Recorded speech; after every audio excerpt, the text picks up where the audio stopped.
Mayo Media on Bettor Sports Network. Simon's thirsty for it, comes to it. He'll lift off again and hit another one. I think we know where the Blazers want to go with this basketball. They waste no time. Simon's rushing off the screen, drilled it straight away and got knocked down. And the crowd going nuts. Corey Nando and Friends, presented by Mayo Media. What's up, everybody? Hello and welcome to our show, the Hump Day edition. On today's episode, we will be talking Anthony Simons, just maybe briefly, maybe a lot, but I noticed. Well, we'll get into that in a minute. Most data dropped in fantasy football. Of course, we got to get to. There's no game tonight, so it's kind of like this is Corey's what I'm watching night, really, in a way. Just a cool Wednesday night. We'll see what he's up to pop culturally. Pat Mayo is going to be joining us in about an hour. Our benefactor and savior, Pat Mayo, who presents this show, the Mayo Media Network. And we'll get into some other stuff. Who knows where we'll go? There's a lot going on in the world today. Corey, how are you? Yo, what's going on, Nando? Happy to be here. I'm glad. Thanks to everybody for tuning in, rocking and rolling with us on a good old hump day Wednesday afternoon as we get ready to push into the evening time and obviously Thursday, get to the back half of the week in the football part of the week. So looking forward to having a great show today. Glad to be here with you. Let's start with this Anthony Simons. We are a fantasy show. We are and shout out to the Blazers. I believe that was the Blazers radio network.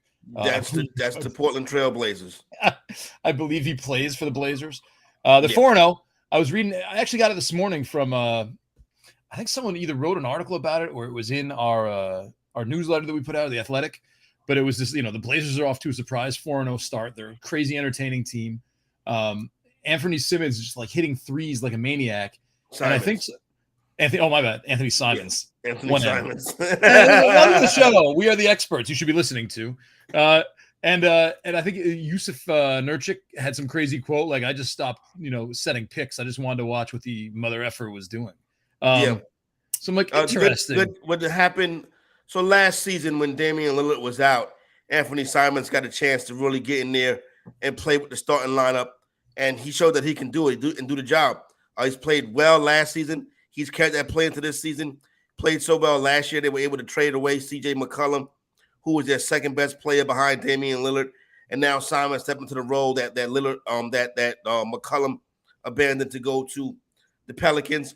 And Portland, coming into the season, the team nobody really thought about, right, Nando? Yeah. But with Lillard back healthy, right, and then the addition of Jeremy Grant, the growth and development of Simons, what ended up happening is they're a team that people kind of overlooked. Right now, they're undervalued in the betting market. I've hit them all 4 nights. Money line, too. You know what I'm saying? You've said Blazers for like a week, basically. So the thing about it is, as long as their core is healthy, they're going to be competitive. So the problem is the depth. If Lillard and these Nurkic and Grant, if they start missing time, then you'll see the team start to struggle. But as long as they can produce their starting 5 every night, they'll be in pretty good shape. Was this expected? Were they like when they made the trade? Were they like, oh, this is because Simons is going to start? Like he's fifth year, right? He's been around for a little while, and it was kind of like whatever. And now he's like, this guy's a star, right? Like he's a stud. Is he a stud now? Is it safe to call him a stud? He's a very good complementary piece, probably a second or third piece on a team that when it shakes out is probably a team that can be towards the 6 to 10 range in the Western Conference. Damian Lillard is still the man on the team, right? But Simons is an up-and-coming young player. Okay, so like let me just shift. Like, so this is what I'd see a guy. I'm like, oh, this guy's making some waves. Seems to be a hot name. Let's see what his cards are doing. And his cards are like just a Prism PSA 10 is of like $143, 17 bids kind of thing. It's not even to buy it now, so people are paying for it. But it's because of the fact that right now, you have, he's hot right now. Basketball season is starting. The basketball cards are jumping. The prices are jumping right now. Maybe want to wait till he calms down if you want to get in on it. But the other thing you got to take into consideration too, he's part of the 2018 draft class.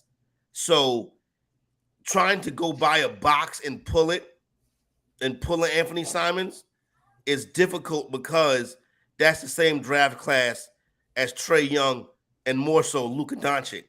Gotcha. So the wax that's out there is very expensive because Luka and Trae Young are in it.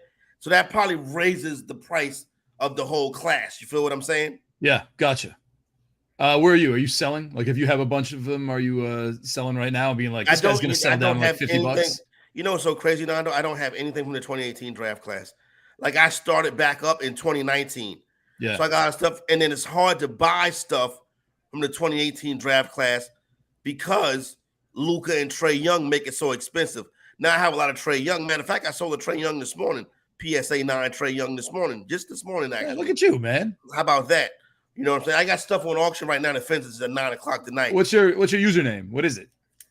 Or do you not want to? I mean, you can reveal that. Have people just run over and buy some of your stuff. If they want. I don't know. No, I gotta look it up. I'll pop it in the chat because it's not like you don't know your eBay. All right, yeah, that's fine, man. I don't be on there a lot. I'm sorry. I know it's not Corey Parson. Have you ever gotten screwed? Have you ever gotten screwed over by a buyer who just didn't pay? Yeah, I got screwed over by a buyer that didn't pay one time on a Steph Curry card. It wasn't nothing much but a $10 card, but the dude didn't pay, so I put it back in my box.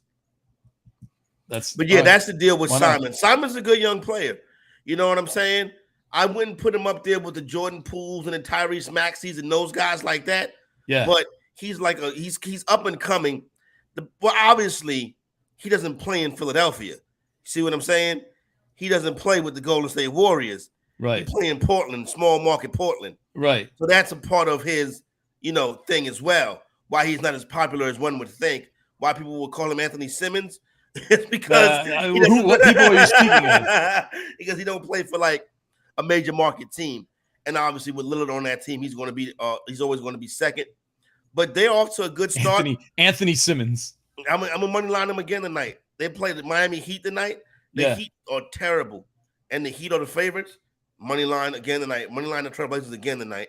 Have they adjusted? Like, are the odds adjusting now? Like, oh yeah, these guys are good, and people are starting to bet on them. So they're 2.5 point. They're a 2.5 point home dog versus Miami. They're a better team than Miami right now, in my opinion. Nice. So, it was the first wager I placed in the NBA today. Was a money line bet on the Portland Trailblazers, and they come on at 10:10 Eastern time. Yeah. So you can imagine that's a pain in the butt trying to stay up to watch that. You know what I'm saying? Right. Makes sense. Yeah. Getting the games, asking how's it going on YouTube.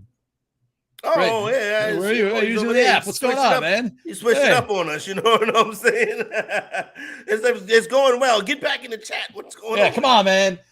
Oh, you know what I forgot? I bought a box of Sage. It's Target.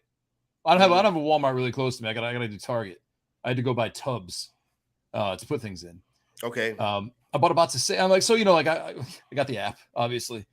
So you can scan things because they don't put the prices of the cards up on the shelves anymore. They do at Walmart. I've seen pictures of Walmart. Target, they don't.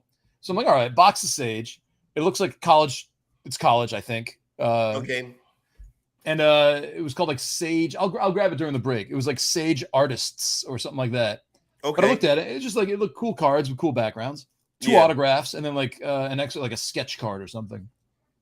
$19.99, man. It's not bad. I know I said this in our text, but I mean, like, if you're like, people ask all the time, like, how can I get into collecting? What's something cheap to get into? And I'd say like $100 box of Fire, maybe. That's because it's very pretty cards that we open on air. But like, this is for $20. You get 2 autographs. That's exciting for a kid to open up and get a couple autographs. Yeah, I would agree with that. And then, like you said, you can find it in retail at a place like Target or Walmart. That's not bad because everything else really is getting overpriced. Even retail stuff at Target and Walmart, a box of Prism is going to cost you $40. Yeah, that's a bit like they had some Prism, the Prism baseball Future Stars, I think. Mm-hmm. They had NWSL, which I already got a couple boxes of those. I can't just keep buying NWSL cards. What's NWSL? National Women's Soccer League. Oh, excuse me. I'm sorry. And plus, this year, what you want are the last year's with Trinity Rodman's rookie in there. Like this year's, you get the defender who I keep buying for some reason. They just keep showing up in the mail. Like when did I do this, man? We got our boy Hector Castro writing a column for us. Shout out to Hector. Yeah, guide to women's soccer card buying, which I think should be great. Yeah, and I'm just gonna go. WNBA Prism out yet? Yeah, they made it a couple weeks ago. I think they did. Okay, I haven't seen it in the store yet. If I do, I might pick one up. Maybe I think it's Hobby goes first, and then Blasters come like maybe a month later or something. I think. I don't know. I gotta check it out. And I got some mail today. Maybe I'll grab that too. I'm like, why is Brian Gray sending me mail? Brian Gray is the CEO of Leaf. And it's, again, one of those 3 a.m. trying to stay awake, feed the baby things. I bought a limited edition 3-card Queen Elizabeth commemorative set for $9.99. Open them up. I bought 2. So there you go. I like Leaf, dude. I wish more people were into Leaf because Leaf is fun. Well, I gotta go back and get Brian Gray said I actually shot him a DM and he said he would come on the show. We got to definitely get him on the show and holler at him, see what they're up to next. Yeah. Because with Fanatics buying Topps, right? Fanatics is about to take over, really. They're about to have all the cards, including the NBA, NFL. I mean, including the NBA and the NFL. They have all the licenses, basically. Yeah. And Leaf puts out, like, their designs are good. The card stock is good. They got to airbrush the uniforms. That's like the catch. But they have a ton of autographs, and their pop culture line is actually pretty cool. Yeah, I would agree with that. The pop culture stuff does look cool. I don't like the airbrush uniforms. I don't like that. That's not for me. You know what I'm saying? That's probably and there's no good way to get around that. There's no good way to get around that. Like I like the college stuff, like the Bowman Chrome college stuff. You know what I'm saying? But without the uniforms, to me, it's kind of like, okay, how much value is this really going to have coming down the stretch? So, but it came out last night. Select NBA first off the line. Now that's some high-end stuff right there. That's the good stuff. You know what I mean? Was that like $1,500 a box? Yeah, maybe something more? Like $1,100 box, something like that. You know what I mean? First off the line, NBA Select, and it's the Cade Cunningham. Like I said, I don't know if this class is really in this latest NBA class with Cunningham and Evan Mobley and these guys like that. So to me, it's not a big rush to buy. Like I said, I went back to 2019, with Ja and Zion and obviously 2020 with LaMelo Ball and Anthony Edwards. Yeah. I don't know. Slow start this season, Edwards. Edwards is? Yeah. All right. Nice. That means the card's cheap, right? Like nice, not like necessarily. Let's get some Anthony Not Edwards. necessarily.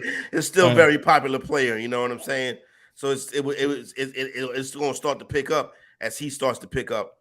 One of the things of the early NBA season is the Utah Jazz. So everybody had as a team that was going to be Tankapalooza, Nando. Right. They're actually playing well and beating teams. Like the dudes they got to tank with is like veterans.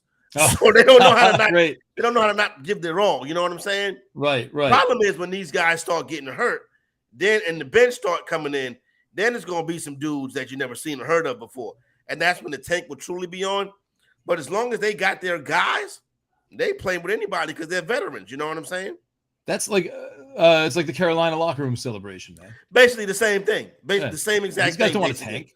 Yeah, unless I guess was it Flores who said like the Dolphins owner offered him $100,000 to tank for every game he lost or something like that? Yeah, they said that they ended up in the investigation ended up saying that was like he said it, but he didn't mean it. You know what I'm saying? Yeah, right. Yeah, but he would have.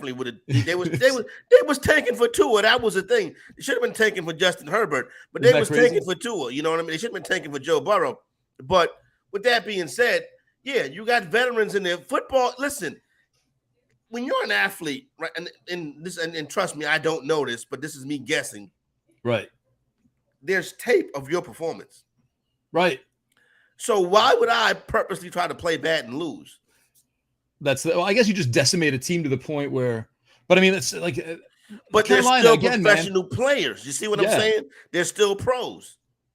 Carolina's good. You know what I mean? Like you still have good players in there who barely, They got the way I used to say Carolina's good. I don't want to go that far. The defense, their secondaries. Look, they got Jason Horn's one of the best defenders, I think, in the NFL. And then Derek Brown also. So they got they got high draft picks, but they haven't really come together and meshed yet to develop into this good team. And the NFL, you ain't good if you don't have a quarterback. We got PJ Walker, XFL MVP. Yeah, but he's not going to take you to Sam Darnold, number 3 overall pick. He's not going to take you to the NFC Championship game. Sam Darnold and Baker Mayfield about to be out the league. What PJ Walker can do it, man. Like PJ Walker just overlooked, went to the XFL, was amazing. Won XFL MVP.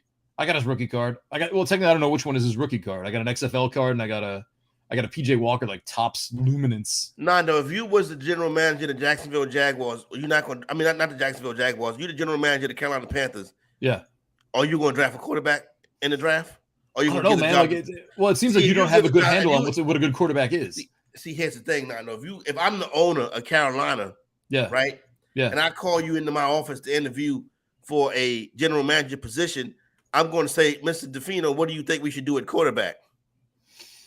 I might say, look, we got Darnold and we got PJ Walker, and look, hey, we just went Taxi. 10-7. We just went 10-7 with PJ Walker as our quarterback and won the division as 16-1 underdogs. Security. Let's roll with this guy. Security. We got Donta Foreman. Excuse Mr. DeFino out the room. Let's get some offensive line help. Yeah, exactly. First 6 picks, we're going to use an offensive lineman. So that's how I look at it. You know what I'm saying? I just don't think that you can't go to, when PJ Walker, listen, PJ Walker's a good story. We're rooting for PJ Walker. Yeah. You have to manage the quarterback and manage the game, and you could get some wins and be competitive. And that's going to be good. You know what I'm saying? But you can't go into next season with Walker as your QB1. I don't know, man. Like people say the same thing about Geno Smith. Yeah, I just got faith in some of these guys. He's not, and the Seahawks are going to draft a quarterback in the offseason. Geno Smith's They going may to be not the draft one in the quarterback first next round year. now, but they're going to draft a quarterback of the future. Geno Smith's going to be quarterback in the Indianapolis Colts next year. What's wrong with Geno? I love him. No, but I'm saying, it's. Right. The second week 2. Yeah, Geno exactly. Smith has been benched for. Yeah, Geno Smith has been benched in week 2 for Matt Ryan. You know what I'm saying? Yeah. So it's going 100%. Now they For really Matt need a Shaw. quarterback in Indianapolis, and this is a good quarterback draft with Levitz and Stroud. You got Will Levitz, you got Stroud, you got Bryce Young, you got it's guys coming out in the draft this year that can possibly help turn around your franchise. So this is the year for the quarterback. It was not last year. No, it turns out no. Jalen's back. Welcome back. We What missed up, you Jay? yesterday. They popped in for a little minute yesterday. Did you make any moves last night, waiver wire wise? No, I got Wednesday night waiver wire run coming up in the NFFC. A couple of auction teams trying to pick up a few pieces. Nothing spectacular. Just trying to hold it together. You I heard you had I don't know if you want to get the Ken Walker thing right now, but I find that pretty intriguing. Or we could wait for Mayo. He's fun when we talk trades. Yeah? All right, let's hear it. Horrible trade.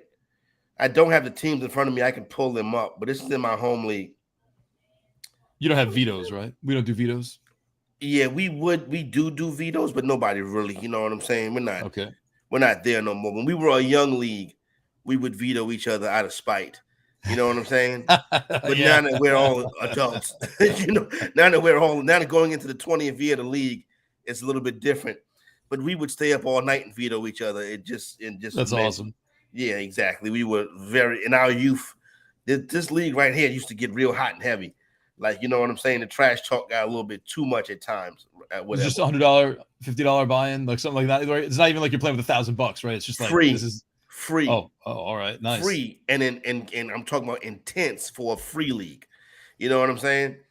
And then it wasn't until the year that Noah won it, right? And then my sister was like, "Why he not winning anything to go along with it?" We was like, "This is just the bragging rights is enough for us."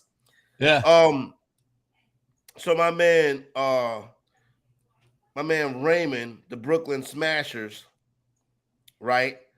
This is between Raymond, who owns the Brooklyn Smashers, all right, and Dan, whose team is called Hurricane Faction, right? All right. So Raymond traded AJ Dillon and Terry McLaurin to Dan for Isaiah McKenzie and Kenneth Walker. And I'm like, oh, bro, you just gave it away. Yeah, you really did, man. Nothing, yo. Yeah. That's crazy. And as soon as I saw this, I was like, yo, I got to take a screenshot of this and talk about this on the show. You gave, and I would rather have McKenzie. This is a horrible trade for He Raymond. lost both parts of it. Yeah, he lost the running back and he lost the wide receiver, in my opinion. So that was a terrible move right there. Wow. That's bad. Yeah, who did he trade for? He traded AJ AJ Dillon Dillon. and Terry McLaurin. So I guess if you think that someone must have read something about Heineke, because like Salfino's written this before, like Heineke got McLaurin 25% of the target share last year, and he did it again their first game together this week. So you're banking on Heineke throwing to McLaurin a ton. But yeah, okay, so you're banking on that. I get you're banking on that, but Yeah. you don't give up Kenneth Walker to do that. Not Kenneth Walker. No, I guess your other bank is that AJ Dillon is yeah. Yeah. But you see, this was right here. This was a good old fashioned fleecing right here. Yeah, man. Because there's no way I would have made this trade. Do you think someone's like, hey, I just picked up Walker on the wire, like, he doesn't really mean much to me, without being like understanding like what kind of like you would listen? And Dan is a guy who's won this league before. He's a pretty decent player. So I don't get why he would make a horrific trade like this. Let's get him on. Tell him to download the app and hit the call button. I'll send him a text message and see what's up.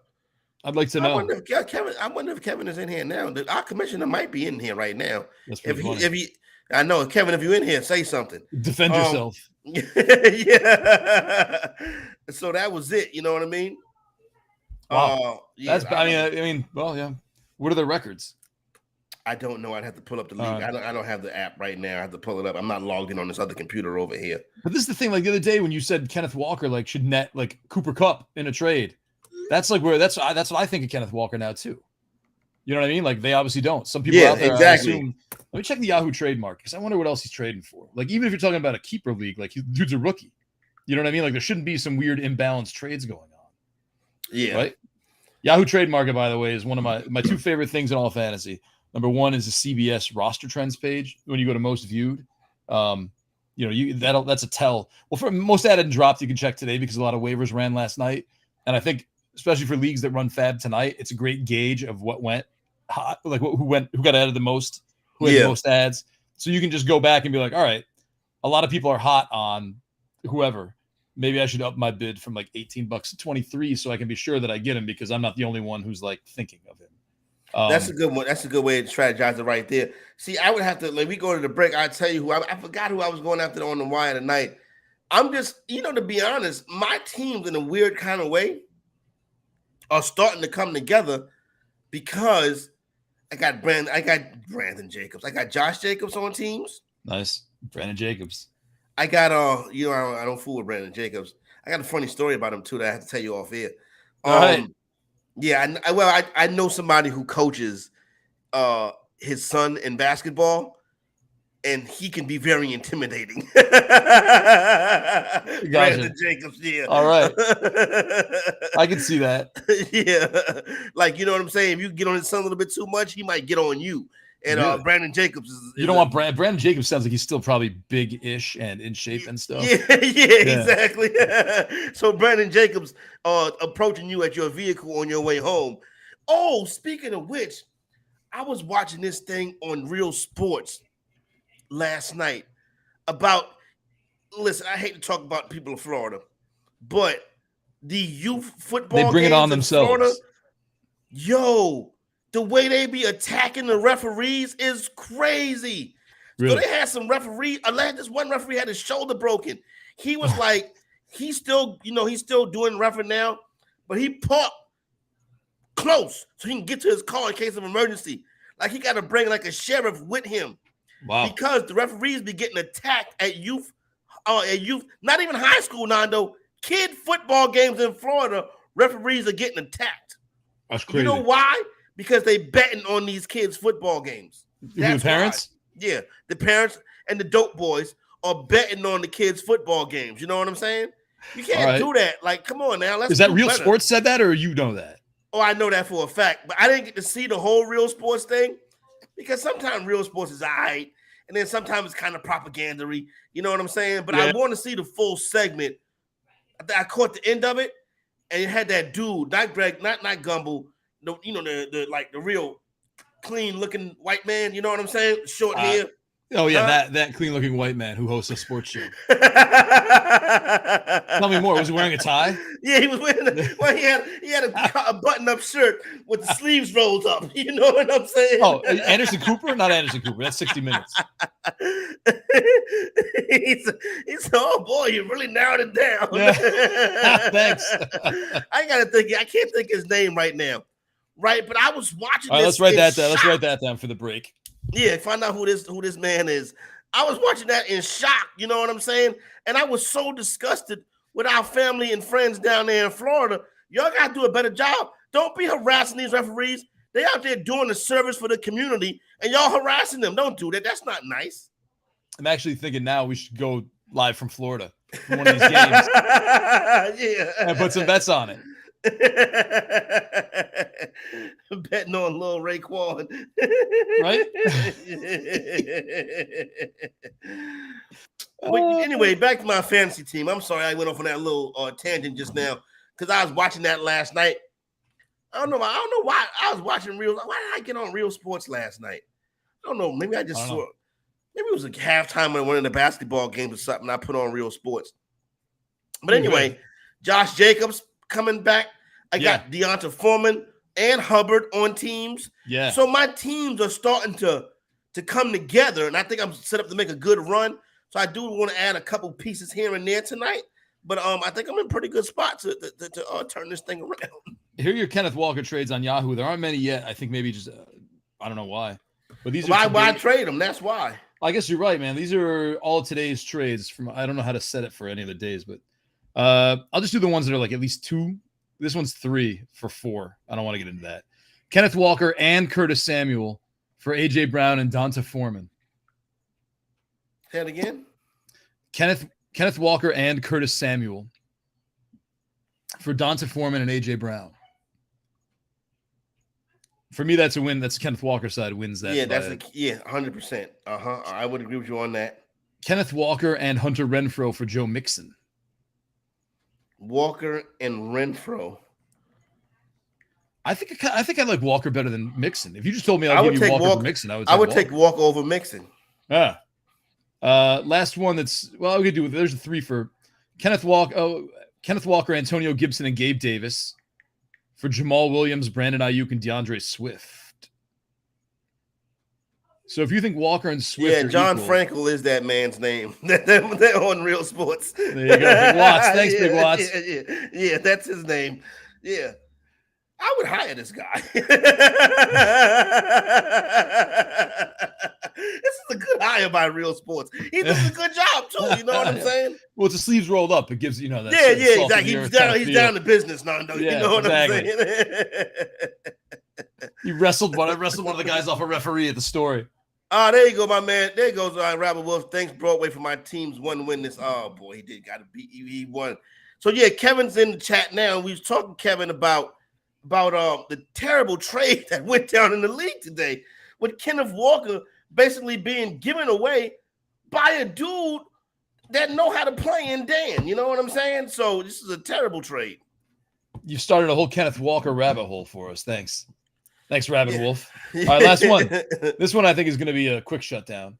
Kenneth Walker and Justin Jefferson for Christian McCaffrey and Donta Foreman. That's another bad trade. Donta Foreman's got to have some pretty bizarre trades. Hold on, you can click the other cool thing about Yahoo Trade Market. See, that's the one thing about trades.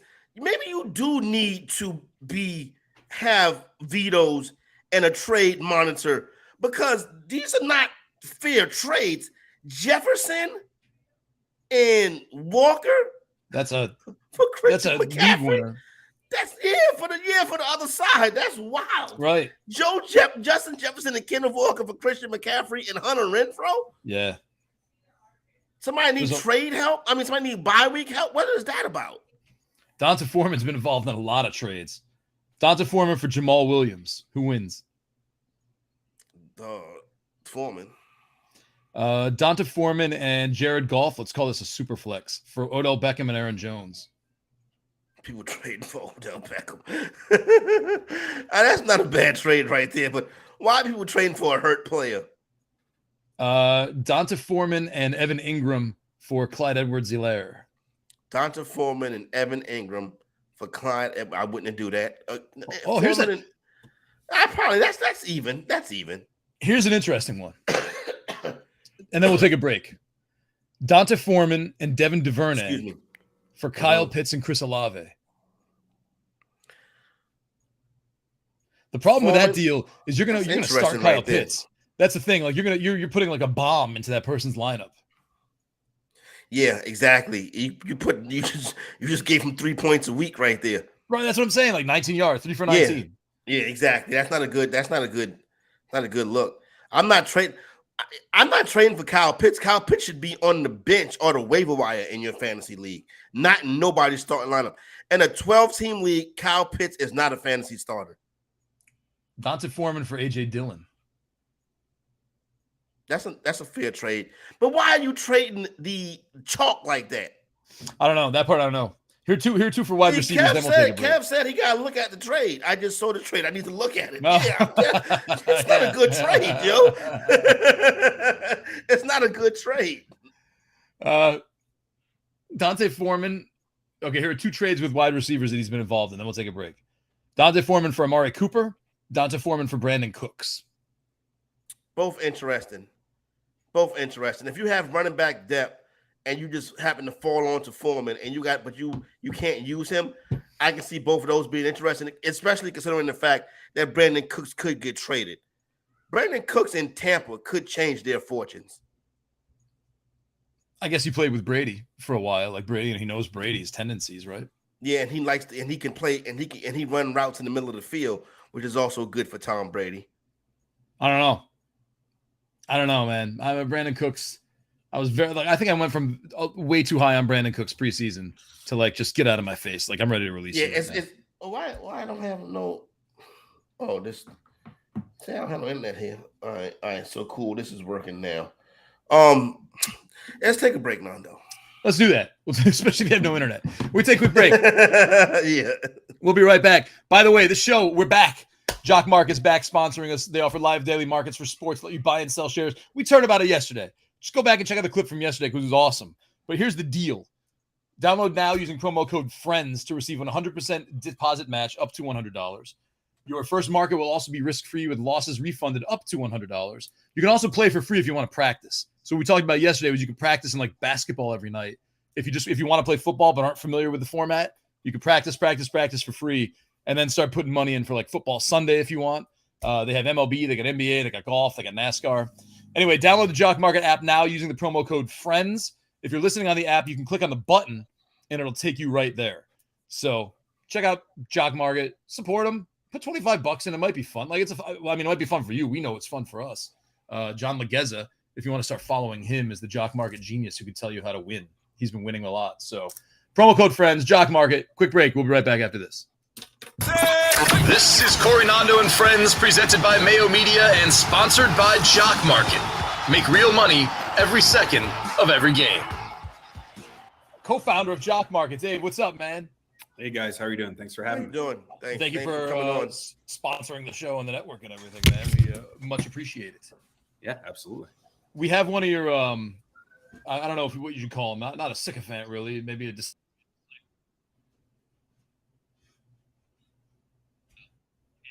like he's on it, like all in caps, Jock Market, and like his enthusiasm for it. I mean, look, like I remember we had Jock Market sponsor one of the athletic shows a while ago too, so I was familiar with the game. But he's like, man, the proselytizer big time of your game. Yeah, right from the jump. The second we first started talking to him, it was very clear it was a match. He got the game. It was like right, he's a big stock guy too, so the crossover between that and him making picks every day, it's really like a match, perfect match for us. That's cool. That's what's up. Me and Nando, we've talked to. I mean, we've been doing shows for a long time. And I remember back in the day interviewing Nigel and Jason Robbins and all of that stuff. And one of the interesting things when we talked to Nigel was hearing about the story of FanDuel and how it kind of came about at South by Southwest. How did Jock Market come about? Where did the thought process come from? Like, what were you into at the time? What were you looking to do? How did Jock Market become to be the app that's on our phones today? Yeah, no, great question. So Working with my co-founder Tyler at our previous company, we played a lot of DraftKings and FanDuel on our own, and obviously we liked it. We loved playing, but figured there were other ways out there, other ways to play that would be more interesting. And we've also both been interested in investing for a long time, and it was kind of crazy that the stock market and sports concept hadn't really been. I mean, it'd been people had tried it before, but that it hadn't really worked. And then the daily fantasy spin really showed us an opportunity to make it work where you can have an intrinsic value for those shares. So you have people coming and buying in shares, but if it's a perpetual market, the shares never pay out. It's kind of hard to figure out what they'll be worth. But in a daily market, you buy those shares, in the afternoon, by that evening, for the most part, they're going to pay out real cash. So you have an intrinsic value. I think this is going to be worth X dollars by the end of the night. So now I have a number I can come and pay for it. So that's really where we saw the opportunity. It's just a matter of making the game work within fantasy sports regulations and making it fun and interesting and give people the opportunity to make money.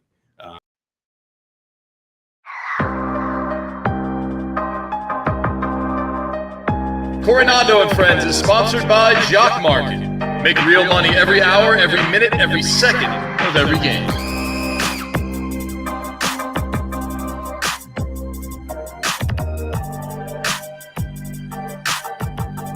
Welcome back, everybody. Coronado and Friends here on Bettor Sports Network. Shout out to Mayo Media. Shout out to Jock Market. There we go. These are my Queen cards. This is the Sage box. I don't know if you want to get into most added drop, and we'll hit these later, like maybe after Mayo's. Let me see that Sage box right quick.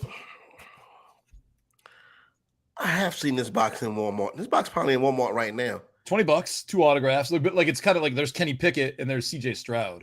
Yeah. It's the Artistry Football Collection. Well, that's good. If you got a Bailey Zappi in there, it might be worth. Never thought about that. I don't even know. They wouldn't have thought to have Bailey Zappi. They wouldn't have thought to have Bailey Zappi. Hold on, let me tell you what it says on the side. This package contains 50 base trading cards of 2022 Sage Artistry Football, 2 autograph cards, 1 canvas insert card, and 20 parallel base trading cards. So you get 20 parallels out of the 50. Oh, no, wait. Or do you get 70? I don't know. We can figure that out later. Well, good for Sage. Sage is Leaf, isn't it? Or Sage? I don't know. I'm not up. I didn't buy that because I didn't want to get fooled again, like with the Kirk Cousins thing. Yeah, right. I don't know. Maybe Sage is just Sage. I can open these later if you want. I'll show you what the inside looks like. Just a bunch of cards. Okay. Yeah. Packs. Oh, weird. Clear. All right. Thanks. Who was up there first? Khalil Shakir and John Mechie. John Mechie from Alabama. Okay. Yeah, and I got a Trey McBride and a Jerry and Ely in the back here. All right. I don't know, whatever. Well, we'll check these out later. Yeah, check it out, Nando. And then there's a closed pack, which I assume is the one with the autographs in it. 2 autographs and 1 canvas insert per pack. So this is where the good stuff is, I guess. You want to open up that one then? You want to save it? Yeah, I mean, why not? Let's open up that one. Right. Why not? Could be Kirk Cousins. Are you ready? Whoever Giovanni Haskins is. Oh, boy. Do you know who he is? No, I don't know who Giovanni Haskins is. He played youth football in Florida. Oh, he's a tight end. A Rutgers tight end. He's a super senior. A Rutgers tight end. Here's our artistry, our canvas card is Cole Turner. Don't know him either. Whoever that is. And our other autograph, Isaiah King. All right, there you go. Returns to Buffalo for 2023 season, as team's top defensive back. All right. There you go. All right, well, Isaiah King. Hit the fun button if you want to win these. I'm serious. If you want to run this and you want these autograph cards, I don't Jared, know do you want to set it up? Giveaways like that, Nando. Come on, you can see. I don't know if you can do giveaways like that, Nando. Don't get us in no trouble. You sure? I'll send you the rest of the box unopened if you want to mess with this. What's it got to be? $5 to mail? I'm not. I put it like this. I'm not impressed so far. I think we should let someone win this and not like disqualify them from the 90-day window thing. You can just. Can you take this off our hands? What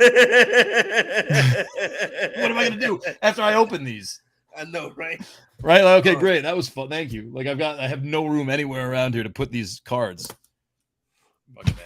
Fuck it. I'm gonna open the Queen right now. Somebody had on Whatnot last night. A dude had some Zion Williams game worn sneakers. Why did I spend $10 on this? Oh my goodness. Very nice, Nando. What is that? Trick or treat.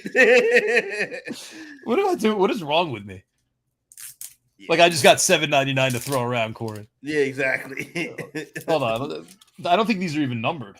Actually, this is kind of cool. All right, I see why now. Because it's like a pretty looking set.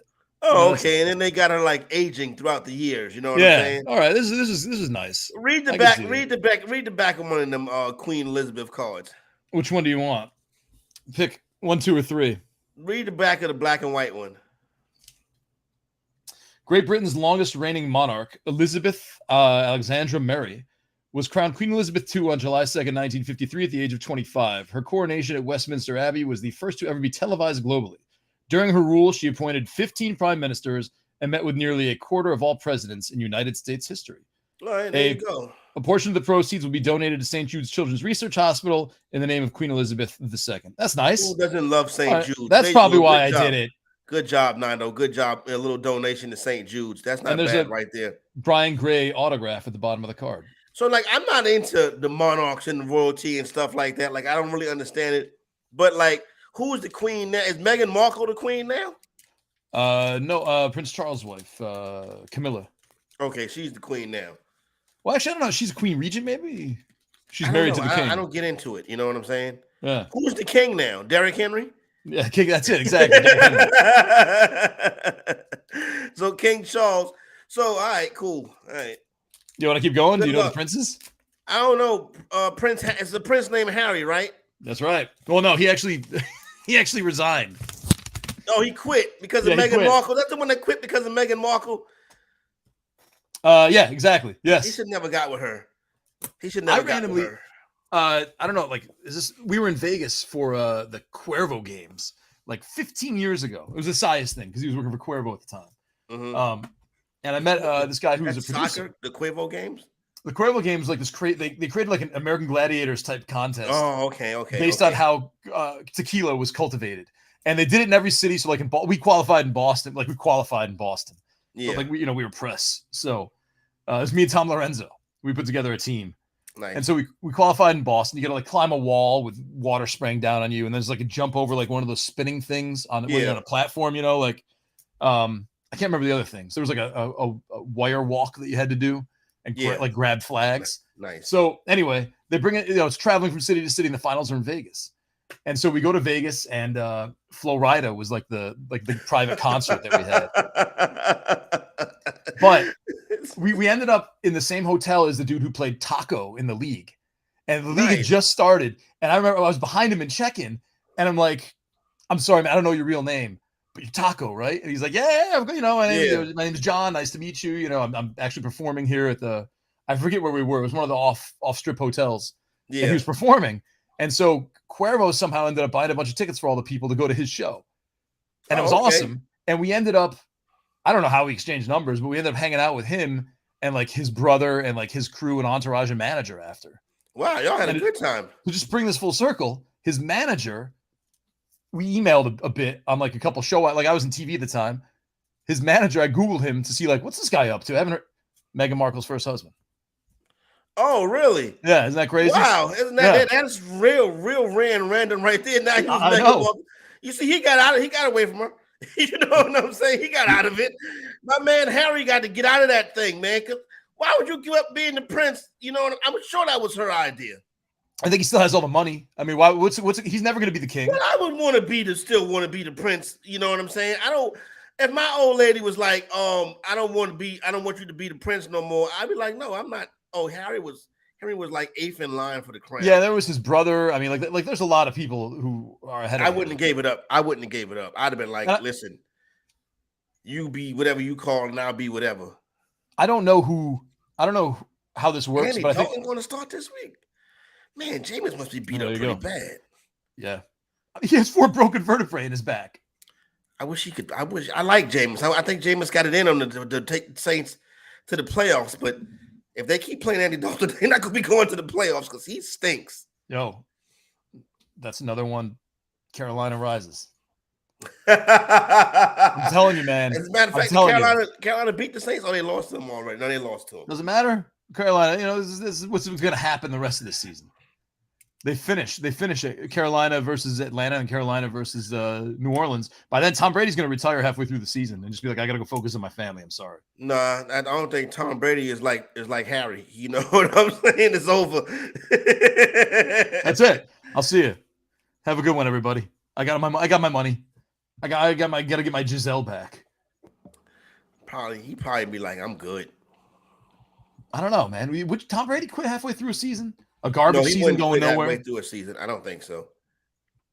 I don't know if he'd make a big statement like that. I mean, did you see the latest thing where he was texting with Ron DeSantis? Tom Brady?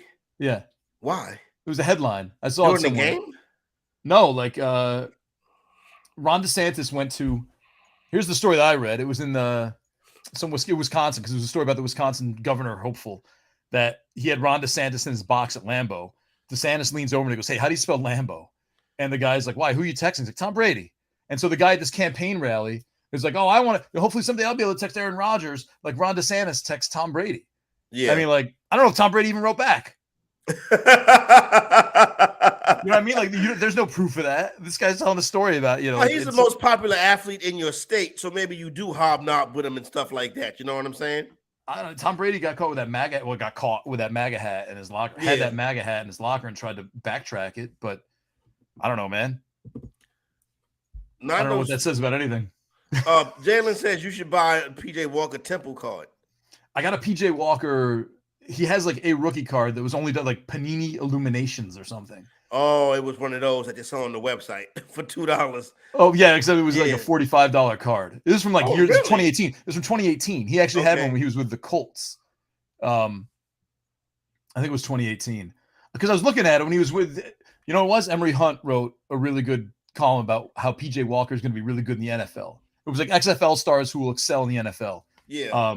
And before PJ Walker even signed with Carolina, I'm like, let me go look at his rookie cards. And his rookie cards are still like $45-$50. So I waited and finally got one down to like 30 and I grabbed it. Okay. I don't know, PSA? man. No, just raw. It was okay. A raw rookie.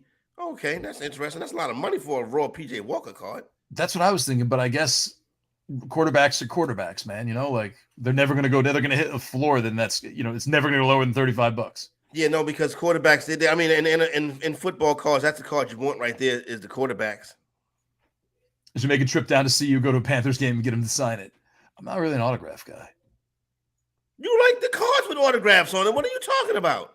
Well, I mean, I like getting autographed cards. I think they're fun and cool because they're rare, I guess.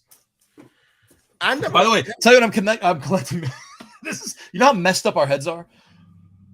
There's no formula anywhere, right? Like it's hard to find it now. Oh man, I'm like sorry Target to hear that. wiped out, whatever. Costco has it, BJ's has it. So I've like got this collector mentality now where I'm like, if I go at 9 a.m. on a Thursday, I've got like 5 cases of it over here. Like just in case, man. Like what if it's gone, from there? No, you got to rack up on that stuff, you know what I mean? Because that's important, you know what I'm saying? So I hope that all works out for you. Now let's get back to this. Yeah. To this to this PJ. So autographs, right? I'm not an autograph guy either. If I get an autograph card, that's one thing. Right. But I'm not going to go up like when I tell you about the John Morant sneakers, right? I'll go down there and through my connections, I'll get my sneaker signed, right? That's one thing because that's collectible. I'm holding on to that. Right. But like to go and like just say I was to meet, I don't know, Al Pacino on the street. I'm not gonna be like take out a piece. That'd of be a handshake Hall of Famer. That's a handshake Hall of Fame right there. And then I used to work at Lincoln Center, so I would see Al Pacino because he lived over there, and he would walk the street from time to time. But I worked over there. He lived over there by Lincoln Center with Performing Arts. With that being said, he is a legend, Al Pacino. So I'm not like autograph guy like that. But one time we went to Woo Wear in Staten Island, and I took my sister. My sister got a Method Man poster, and then we stopped at a McDonald's on the way back. Getting ready to get back on the ferry and go back to the city, and Method Man came into the McDonald's. You know what I'm saying? Yeah, nice. And my sister was like, "Oh, I need, can I get his autograph? And get his autograph?" And then she wasn't going to do it. You know what I'm saying? So I had to go up to Method Man and get him to sign the poster that we had just bought. My sister still got that poster now. You know what I'm saying? That's pretty good. Like it was in the room hanging up, and I'm like, you married now. You know what I'm saying? Like you should probably take this down. You know Did what he I'm do saying? two? Did he sign it to her name, or was he just like, yeah, whatever? Nah, it was just. I think I think it was just a yeah, whatever sign. You know what I'm saying? Yeah. Mm-hmm. He was good. I asked Method Man for his autograph for my sister, but if it was just me and Method Man and McDonald's, I would never ask him for an autograph. I'm not going to hang over the railing and ask for PJ. I worked with Chad Johnson at CBS and asked him for an autograph once, but that was for like a charity event. I'm like, would you sign this jersey, please, for a charity event? And he said, yeah, no problem. Of course. He goes, he was a really nice guy, man. I like Chad Johnson a lot. Yeah, everybody who's met Chad Johnson likes him. He's a legend down there in South Florida and Liberty City area. He's a good dude, Chad Johnson. Let me tell you a funny Chad Johnson story that has very little. Chad Johnson's just a bit player in the story. There was at CBS, like, so, it's just down the road. Like the whole studio, everything in Florida is down the road, right? I don't think he'd be a handshake Hall of Famer. I think so many people. It's too many. It's too much access to Chad Johnson. He might be like a personal handshake Hall of Famer. Anyway, there's a McDonald's on the corner, basically 2 blocks away from where the CBS studios are, right? And Chad Johnson was like famous. Like, this is like 2013, 2014. Like he would just always be like, I love McDonald's. I eat McDonald's all the time. I work at, you do 1 billion push-ups a day. You can eat whatever you want, right? So he would go to McDonald's all the time. And so, we all go to the same McDonald's, right? Super nice guy. Like he was like, he'd get in the morning. There'd be a handful of us there at like 8 a.m., ready to go on Sundays. Al Melchior was one of them. And, he just asked, does anyone want some McDonald's? One day I was like, yeah, I'd love some. He came back, bought Al Melchior McDonald's. After like 4 to 5 weeks, because this was like when he had like 3 million Twitter followers, everyone was hanging on every word of Chad Johnson, right? After like 4 to 5 weeks, and obviously he's like tweeting he's at this McDonald's, going to this McDonald's, grab my McDonald's, get my, I'd say into the season, I pull up to McDonald's to grab the breakfast, get a breakfast wrap, some hash browns, whatever.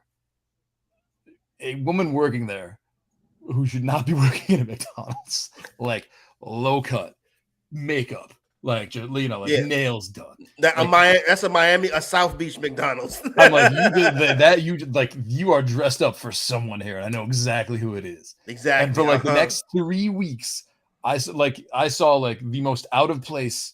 Not to knock a McDonald's worker in any way, but like this one was done up like she was going out for the night. Yeah, working the drive-through window at McDonald's. And I knew exactly what. Hey, Chad. 1,000%. And I'm like, you got to be kidding me. That's crazy. It was amazing. And but I mean, come on, you're working a Sunday morning shift at McDonald's. Yeah. Oh, yeah, exactly. That's a roll out of bed shift right there. I've been going to McDonald's for 2 years. Yeah. This is not. She should be in the Handshake Hall of Fame for getting up and getting dolled up to go to McDonald's on a Sunday morning. Congratulations, man. You are actually. I will hire you for something because that is really using your brain. Yeah, that is really.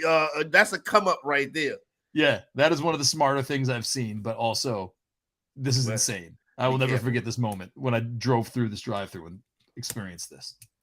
So anyway, just wanted to share that story because that's it's a great awesome. one, Nando. You want to get into some of the most added because there's some interesting names. Should we wait for Mayo and let's hear about it. Let's talk about it. Let's get into it. The most added player. I'm drinking my great value purified water, fresh from Walmart. Yeah, this is the Russell Wilson of waters. Oh, you know what? Russell Wilson, again, some guy on Twitter was mocking, like he gave some quotes about what he did on the plane on the way to London, right? Yeah, I know. I thought it was normal. He's like, I watched some film. I walked up and down the aisles and stretched and like did knee highs and stuff, and then slept for an hour and watched some more film. And like people roasted him for it on Twitter. I don't understand why. Yeah, because they said he was exercising and he was doing knee ups in the aisle. You know what I'm saying? Yeah, and what's wrong with that? It's just everything that Russell Wilson is. It's just he's just become a character of Russell Wilson at this point. You know what I'm saying? Oh man, with the commercials. So that's it. He's the awkward, like everybody. The things that we were saying about Russell Wilson years ago, it's like pop culture and Twitter is caught up with it now.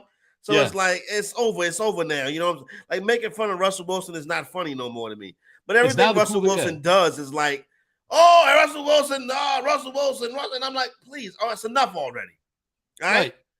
We in the week 8. He sucks. Let's go. All right. Well, who's next? But I mean, he's an athlete, top of his game, prime athlete, has to stay in great condition. Is probably like flown the world with Ciara before. It's not like, you know what I mean? Like it's not like this dude is just a football player who's flown on planes before. You know what I mean? He's married to an international music superstar. So I'm sure he's done 16-hour flights and stuff like that.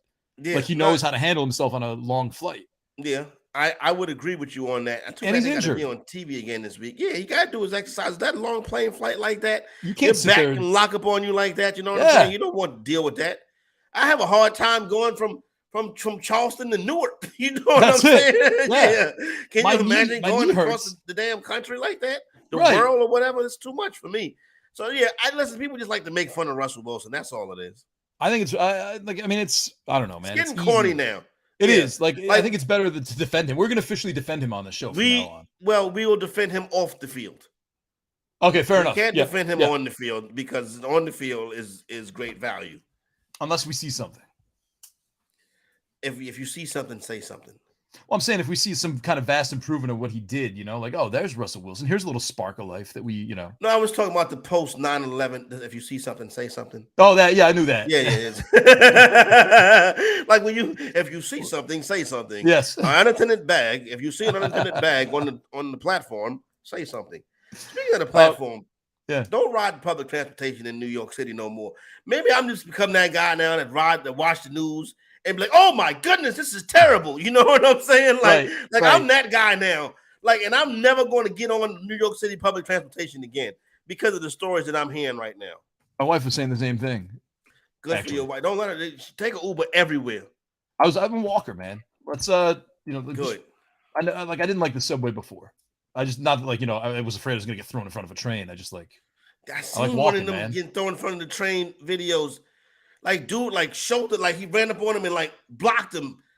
Man, you got to keep your head on the swivel. See, I always that's it. Was a head on the swivel guy. You know what I'm saying, Pat? Head on the swivel because you don't want to end up in the tracks. You know what I'm saying? Patty Bowser. I loved taking the subway in New York. You probably won't like it now. Well, what's different? Crime. You're getting hurled into a moving train, basically. Getting thrown into the tracks. Yeah. That happened in Toronto a few times, over the past year as well. I think that's just sort of a thing everywhere now. People are just nuts. Yeah, for real. They're not taking their medicine or something. But I can't go down there and get thrown on the track because that could be a world of trouble. Yes. I mean, you could just not stand by the tracks. Yeah, that's true too. Or you can keep your head on the swivel. You know what I'm saying? Yeah. The Eagles just traded for Robert Quinn. Oh, what? Oh, my God. They're trying to win. They're loaded. To win Super Bowl. They're trying to win it all, and they gonna tear up the city. Can Philadelphia stand a Phillies championship cleanup and then an Eagle championship cleanup? I mean, that would be something. The sins of the MLB and NFL are being taken out on the Sixers right now. It looks like. Yeah, that's what, and they're in Toronto tonight too, so it could be another long night for them. But yeah, if Philadelphia win the World Series and Super Bowl, man, we'll never hear the end of that. Yeah, they're never. the new Boston. Oh, that's even worse. It's a great city to compare yourself to. Well, listen, I of the people that I know from Boston sports fans and Philly sports fans, I much prefer Philly sports fans. It's a tough call. I would go in Philadelphia as well. They're more realistic about their teams. If their teams suck, they're mad. Boston fans, the Patriots could be 3-13. It's no. They're actually really good. You just don't see it. Yeah, the record is reversed. Who would you rather fight? 3 Philly fans or 3 Boston fans? Boston. I think I'd rather fight the Philly fans. No. Yeah. I'd rather fight the Boston fans too. I think you can scare the Boston fans. Yeah. I don't think so, man. They're that's a hardened. Let me tell you something. The Philadelphia fans, it's crazy. We used to, me and the King, Scott Engel, we would go to Roto Express at the park. We would ride the 7 train to Queens. One day we was on the 7 train and it was nothing. It was me, Scott, and a whole bunch of Phillies fans. And one of them passed gas on the train. And it smelled like a homeless person. It was disgusting. And they were all laughing and stuff. And I'm like, yo, what's wrong with these people? Me and Scott had to leave out the cart and go get in another cart. That's how disgusting. And I was like, and then one time, I can't even tell this story. One time, you know how they have the kids, they have the open practice, NFL training camps. They have a Saturday where you can come and watch the team practice for free. My brother-in-law is a big Eagle fan. we drive down to the link and watch the practice, right? So as we leaving, it's a woman. Let's just say a man, a family of 3. Let's just say that. The third person being in a stroller, right? So there was like a statue, like a life-size photo of Deshaun Jackson, right? The woman goes over to the photo and like pretends to fellatiate Jackson while her husband is taking the photo. The woman has a stroller. The baby is right here, lady. Like, what are we doing, Philadelphia fan? It was wild. Like, I was like, we got to get out of here. And that is the Philadelphia sports fan right there. Well, so I would take that fan over Boston Celtic fan any day. Well, I mean, when you were on the train with the king, probably not the right type of backup if you want a confrontation. Yeah, exactly. No, my glasses. So, no. By the way, Scott Angle will be here Friday. Yeah.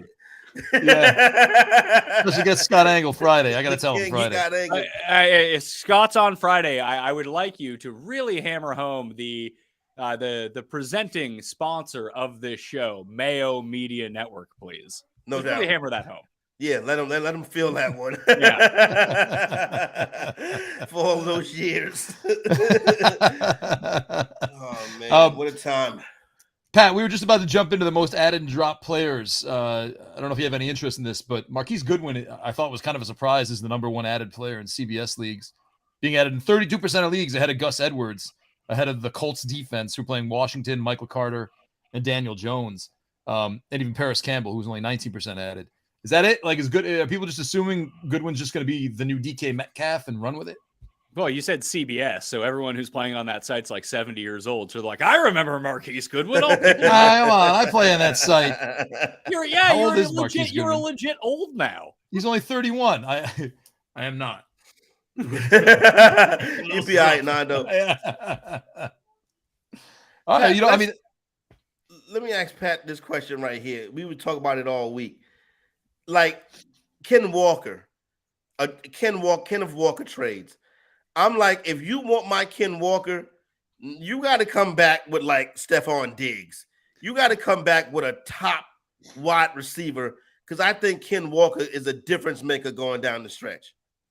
He does get the Rams and Niners late in the season. That's not great. You know who I would actually like? The one guy that I'm actively trying to trade for in my one league, because we talked about season-long fantasy football, but Jake and I talked about it on my show yesterday, that like, just go trade for Alvin Kamara. Like that's because people are so down on, he can't score touchdowns. And yeah, it's tough. When Taysom Hill is stealing all your touchdowns, that's tough. Is he going to finish the season with 0 touchdowns? No. And he's still like a borderline top 10 guy without scoring a touchdown and missing a game already. Like that offense runs through him. He's like their only good player, essentially. And Dalton will get him the ball. See, that's one of the good things about Dalton. Dalton will get him the ball. Jameis going to try to fire it down the field and make the big play, but Dalton is a check down Charlie. So that's a good one right there. The Alvin Kamara. That's one of the reasons why I've been feeling better, Nando, about my fantasy teams recently, because I do have Kamara and he's starting to perform now. So that I do like the Kamara. That's a good look right there. Yeah, like the guy that like to trade, like if you have him, like what to do right now. Now you can ride out ETN all you want, but like that's the logical trade. People are super high on ETN. People are super down on Kamara, despite producing good numbers. Just there's this infatuation that he's like really bad now. That's the swap that you want to make. Ken Walker, unless you get your Diggs or your Jeffersons or whoever, like I think it's just more valuable to keep him. Yeah, I agree with that too. I think Ken Walker? I would keep him. Doesn't he feel to you like Ken Walker seems to me like he can do 160 yards any week. It's almost like he's next level video game style at this point, and it's just like I don't know why. I don't know what it is inside of me that compels me to just like want Ken Walker everywhere, but I don't think he's going to have many 40-yard games. This feels like a guy who's just going to like 1,200 yards over the course of the rest of the season. I agree with you. The one issue is like, Jameis is most definitely not a check down, Charlie, but neither is Geno. Geno doesn't really throw to like that Seattle system throughout the years really has not involved the running backs in the passing game unless it's a 2-minute drill or they're down by a ton. It's weird. Like, it's good for Walker that they're winning games. Their offensive line looks really good. He can rush for all these yards, but you might find yourself into a few situations where he's like 13 for 67 and that's it, which isn't horrible, but It's not like even the Titans are using Derrick Henry in the passing game now. Like, it'd be nice to see him have like 3-4 targets a game. The thing with Walker that I like is his home run ability. He's got that Nick Chubb about him where he can bust off a big 50, 60, 70-yard run, and that really adds on to his numbers as well. So that's one of the things I like about Walker. Pat, that's a big game actually this weekend between the Giants and the Seahawks. How would you handicap it? I saw it's up to 3. I was going to bet it. I thought it would be like 1.5 or 1, and I like Seattle to win the game, but it's still a coin flip. And once you start adding points to the other side, it's like, all right, well, now there's circumstances here where it's not so great that Seattle could still win this game and not even cover the number. That wouldn't be good. So if it does drop down back below a field goal, I mean, I like Seattle either way. I think Seattle's going to win, but I don't have the utmost confidence in that. There's other games on the slate I like a little bit more.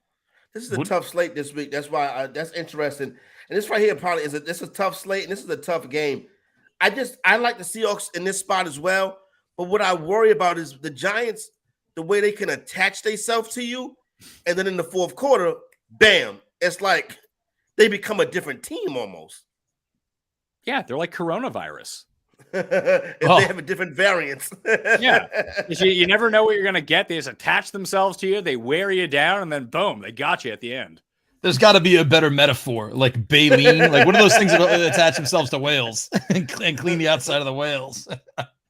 I mean, the Giants are legitimately cleaning out my pockets this year. So I think I've lost money on them every week, except for the Ravens game because I bet them in that one. That was a good call right there. What about because like I said, I'm curious your thoughts on this slate. This is a tough slate for me. Atlanta and Carolina. Atlanta. Really? Yeah. This is a product of like division game. This line feels 3 points off. Like, Atlanta has been good this year by and large, and their biggest problem is something Carolina can't do.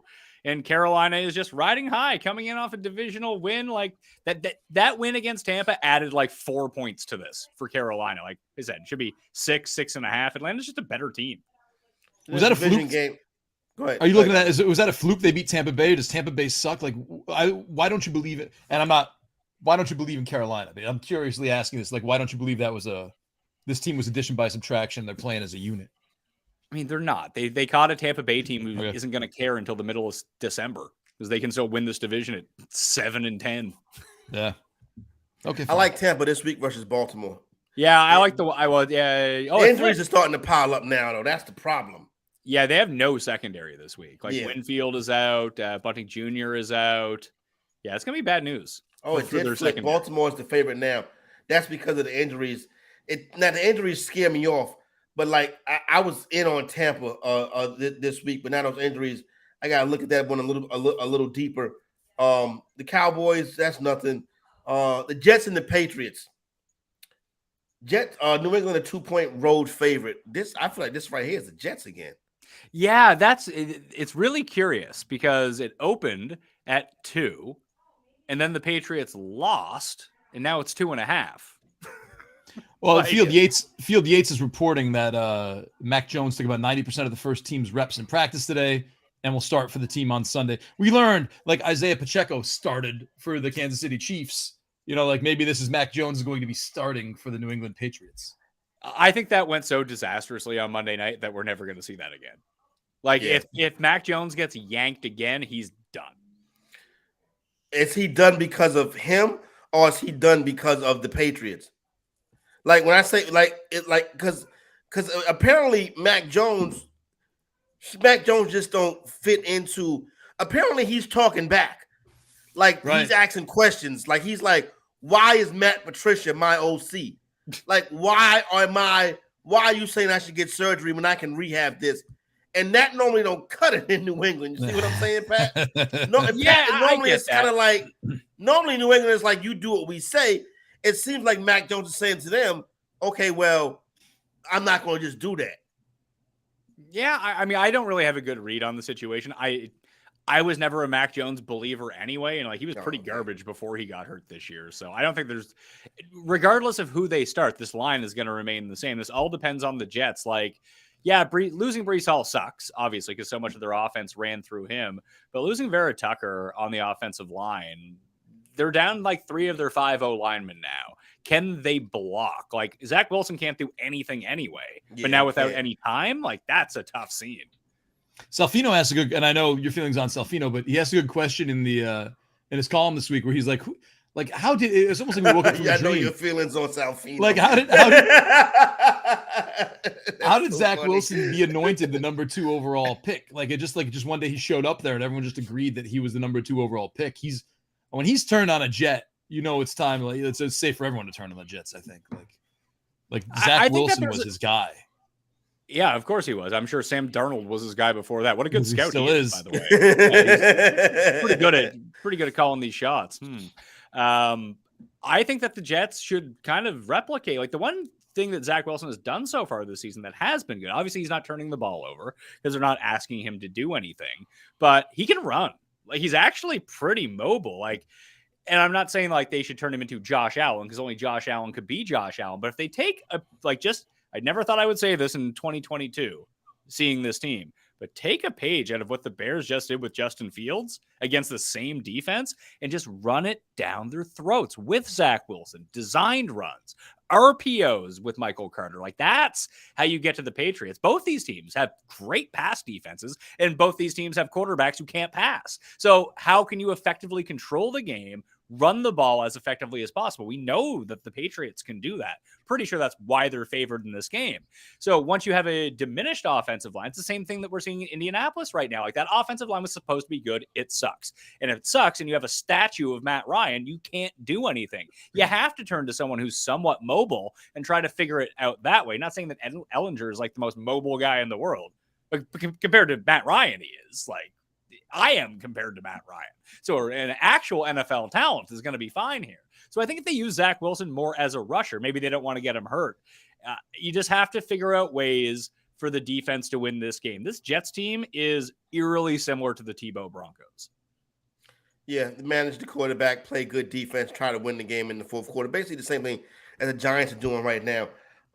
Baltimore, Kansas City and Buffalo are the 2 best teams in the AFC, probably the 2 best teams in the league. But let's stay in the AFC. Who's the 3rd best team in the AFC? By the odds, it's Baltimore, but I would not say Baltimore. Like, I would say Cincinnati. Like, but I mean, the Ravens just beat them. That's true. That's but true. I think Cincinnati looks better than Baltimore, though. In the past 2 weeks, yes, but the week before that they didn't. Like Cincinnati's looked kind of terrible at times this year too. Like, I don't know. Is it possible that the Titans are the 3rd best team? Corey's been a Titans guy for a little while. I hate the Titans. I think the Titans actually stink, but maybe they don't. Maybe I'm wrong. The roster stinks, but you can't it don't seem like you can out-coach Vrabel. Well, see, that's the thing. Hey, it's Vrabel got himself into a world of heat last year when he wouldn't go for it 4th and, I don't know, half an inch and punted the ball away. Never got the ball back again. Yeah, you can't do that. But we've seen, like, for example, this past weekend, if you was on the Jacksonville Jaguars, what Doug Peterson did was malpractice. Like, you got to stop this going for it on 4th down is ridiculous at this point. Like, stop leaving points on the board. Even the Dolphins the other night, 16-10, they turning down a field goal. You can go up 2 scores. Like, what are we doing here? You know what I'm saying? Like, when did and then they go, okay, well, the analytics say to do this. I wish analytics can come to the podium and be like, I did not say that. You know what I'm saying? I mean, if you looked at the go for it percentage versus the field goal percentage, the analytics told you to kick it. Yeah, exactly. Yeah, the analytics would say kick it. So it's like analytics has become like a scapegoat. Like a coach can just go up there and say, "Oh, it's the analytics." Right. But I wish like a dude named Analytics can come to the podium and be like, "He's full of it. I didn't say that." You know what I'm saying? He made a mistake. So Vrabel as a coach is weird. I feel like he's a lot like Mike Tomlin. Pete Carroll is in that same bucket too, where those are Hall of Famers. I don't know what they actually do, but they get people fired up to play. So do you see the video of the offense at the center? I think played every game of his career, high school, college, professional. He's all banged up and beat up, and he went out there and played this week. And Mike Vrabel met him in the tunnel and gave him a hug, and they was crying and stuff like that. It's like he is a very good coach. The roster in Tennessee is terrible, but this guy can figure out a way to get them maybe to the AFC. Tennessee could be playing in the second round of the AFC playoffs. Like that could be a team. It could be like I can see Kansas City, Tennessee in the division round.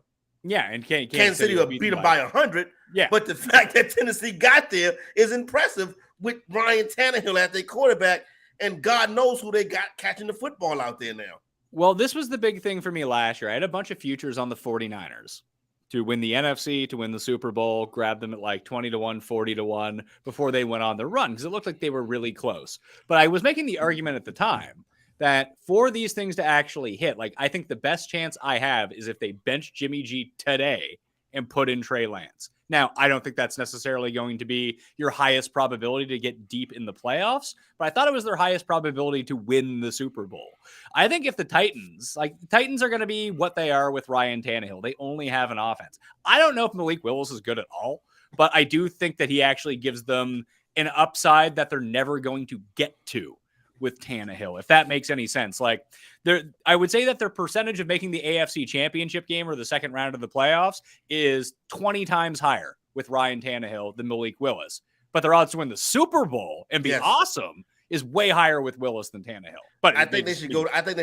Listen, I'm telling fantasy people, pick up Malik Willis and stash him. Yeah. Because I think if you're Tennessee, you got to go to him at some point. Because it's like, okay, we got a good coach. We play good situational football. We're winning football games now. We got the Texans this week.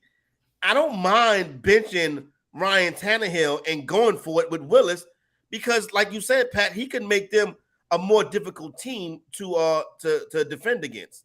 Yeah, he raises their ceiling so much higher. He also drops their floor out of everything. Like they could suck with Willis. Yeah, they could not make the playoffs. And like you're not going to suck with Tannehill. But again, you're not going to win the Super Bowl with Tannehill either. And that's kind of the whole point of this. I mean, you can kind of suck with Tannehill, I feel like. You're just really mediocre with Tannehill. Like a bunch of 16-point games in a row. Yeah, but I mean, Tannehill is the ultimate play to the score quarterback. Yeah. He's not I don't know, win. man. He's going to make. He's just going to win. 14. We are rooting. We're rooting for Malik Willis there. We actually, anytime touchdown score, we're looking for on the odds. It's a weekly tradition to see put him in. Well, I do. They put him in this week, and he fumbled immediately. Yeah. But it was a poorly designed play. And you can't do that. Throw a guy in cold like that. I'm like, here, just go do something fun for us, please. Yeah, that was. They normally don't make those kind of mistakes. And then we'll pull you right back out. Hey, the Niners did it with Kaepernick in that first Alex Smith year, and he was great. That was a nice little wrinkle, like a Taysom Hill. They ran him kind of like what the Saints do with Taysom Hill. Right. What about DeAndre Swift? Is Swift playing? No, that's what I'm saying. I actually saw we were sold a false bill of goods on DeAndre Swift. Like he was healthy, or that he was amazing. Like that he's talented. Like he is talented, but do he have it in his heart? I think that's where he lacks it at, DeAndre Swift. Just you're gonna have to get on the line with his cardiologist to find out.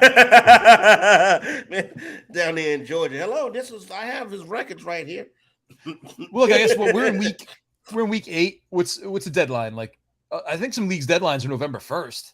Probably November. Like my trade deadline's Thanksgiving. I mean, so if someone's offering me DeAndre Swift in some trades, I think I'd seriously consider what I would want to give up. You know what I mean? Like, what would you want to give up? Alan Lazard?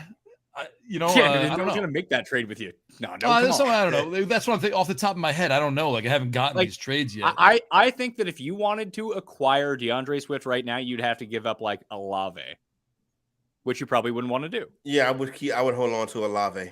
But I think that's still the range where he's at. I'm all about the running back depth right now. Like, I can pick up. I can pinpoint like Nick Westbrook-Akiniyi. If he has a couple games with 6 or more targets, I can slide him in and be like, no. Okay, you can be my flex for a couple of the bye weeks. I'm just saying. How many of these leagues you winning? Not exactly. I'm saying not exactly him, but there's always a wide receiver that bubbles up. You know what I mean? Like there's not to get the right running back, you've got to like just be ready or have the handcuff on your team already. To get the right wide receiver, a quarterback changes, you might start looking at someone new.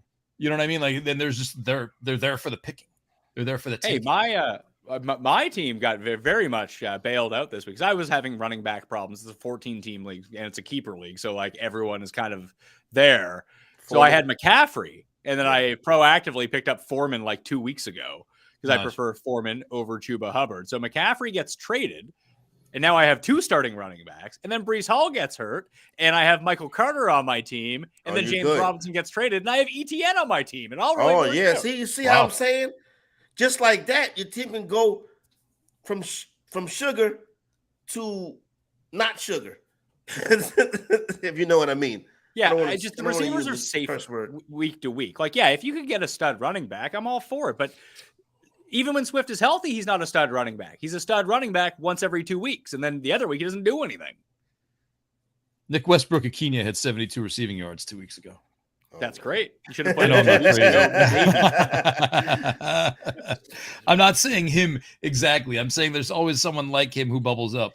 Yeah, you can play. Listen, you can do the same thing with Donovan People-Jones every single week. If you want to pick up Traquan Smith, but these guys are like absolute losers.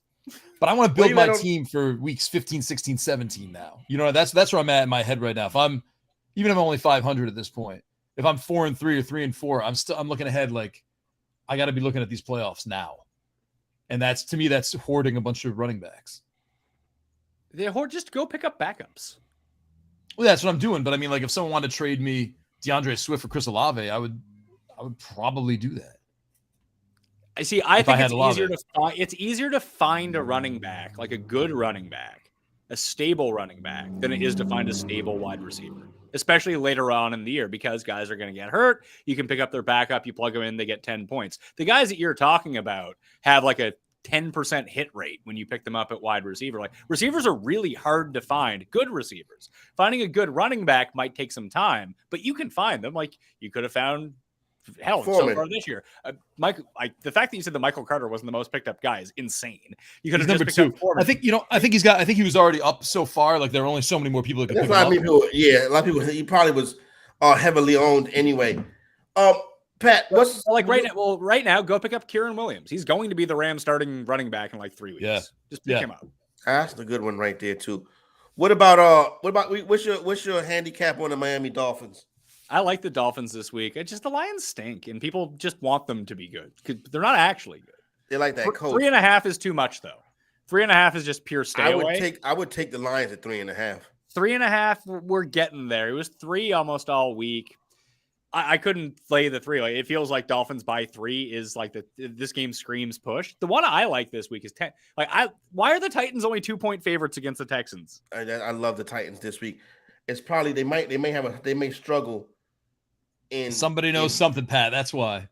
No, but every time we've seen this year, I've played the Texans side of this game. Like, well, this line is stupid. They must be baiting me. And it loses every time. The team that I obviously know is going to win this game and cover. I'm like, no. It was the stupid the Jaguars Texans was last week. That was easy money last week. The Texans was easy money. I mean, Tennessee was easy money last week versus the Texans. Versus the Colts. That was an easy play last week. Because they just the Colts are like the reverse of the Titans. You know, the Titans well coached, don't make mistakes, and the Colts are like not well coached, make a lot of mistakes. You don't like Frank Reich? We keep getting sold we're a quarterback away. And then the quarterback get there, and the quarterback is like, well, the offensive line stinks, and y'all don't run the football no more. Yeah. You see what I'm saying? Why'd they stop running in Jonathan Taylor? Like that was supposed to be offensive line, run the football, play good defense. That became Matt Ryan at 45 years old, throwing the ball 70 times a game. That's not going to work. The other one I was surprised by and it's going towards the Saints, is Raiders minus 1.5. Like the Raiders are like the Saints suck. The Saints are horrible. Yeah. The Raiders have dropped the ball at times. That's the reason why I'm not in Survivor no more, is because of the Raiders. Oh, no one's in Survivor anymore. I wouldn't worry about that. Oh, Yeah, you know what? right. I did the podcast with Carol last night. He said he already won a Survivor League this week. He won a Survivor League on Sunday. I won mine in week 1. How about that? Week 1 this year was wild. Yeah, no one wanted to go with the biggest layup, Ravens over Jets, and they all took like the next 5 favorites. They all lost. That's crazy. Where's that game at this week between the Titans and the Texans? It's in Houston. So they are 2-0 on the money line, 0-2 on the spread. So they don't cover the number, but they've been laying big numbers. Houston was the favorite. No. I'm sorry. Tennessee has laid big numbers, 11-7, their last 2 games in Houston. So the number's much shorter this year. No, it's 2. Yeah, I'm saying the last 2 years was 11-7. Yeah, but like I feel like the Texans are worse this year than they were last year. Yeah, this is an easy play to Tennessee. Pep Hamilton, man, have faith or don't. But there's one thing. There's like 2 teams to play your running backs against, regardless of who the running back is. And this week, unfortunately, it's Derrick Henry on the other side of the ball. So you want to start your running backs against Houston, and now you have the best running back. Might be a good jock market look, Derrick Henry. Oh yeah, like he'll be a top 5 running back this week when all is said. I mean, all that stuff comes down to touchdowns, but you're gonna have to pay the premium for him on jock market. So. I paid last night on Jock Market. I went Christian Wood, and I only made 50 cents. And I'm like, what? Like, I feel like he had a good game. Why did I only make 50 cents? I didn't like that, Pat. Well, was last night the night Morant went off again? Nah, last night was like a Luka night. Luka went off. Even though Luka went off. Luka was like the lead in the team. They lost the game. But Luka did his Luka thing. You know what I'm saying? Yeah, that's what you want. I was thinking about paying up for Luka, but I said Christian Wood might break because he could have like 25 rebounds. Like Precious had 22 the other night. Yeah, you saying you netted 50 cents? Like netted 50 cents, yeah. I only had 1 share. I should have made a deposit.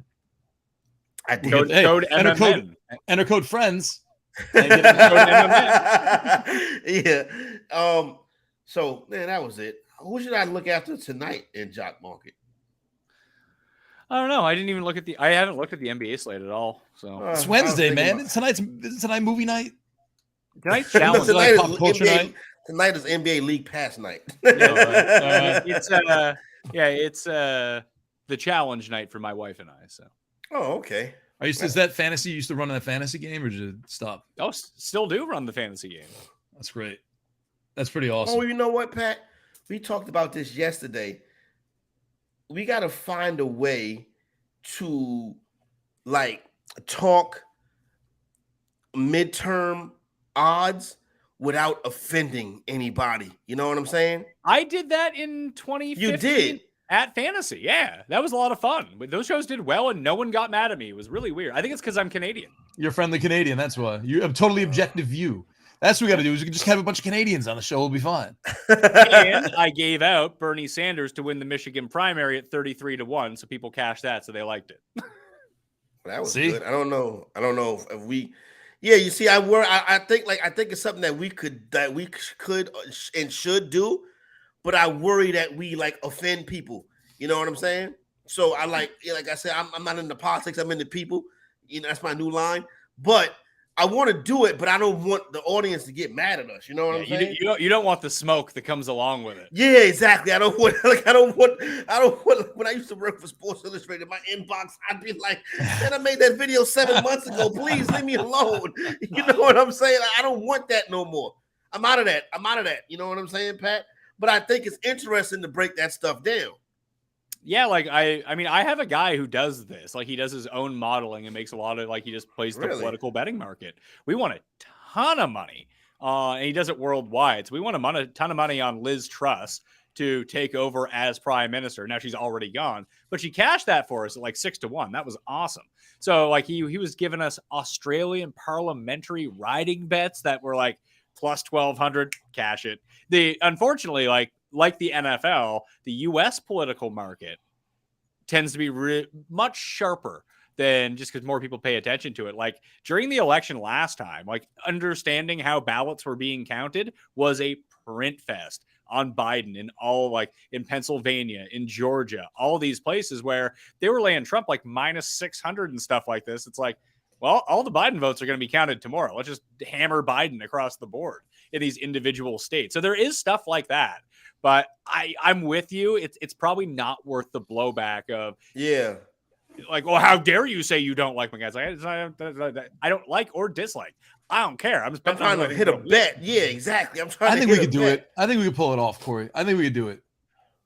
We just got the caveat like, hey, look, we're not like saying we're rooting for this guy. We're saying this guy's probably going to win. Yeah. Like, look at the Pennsylvania race.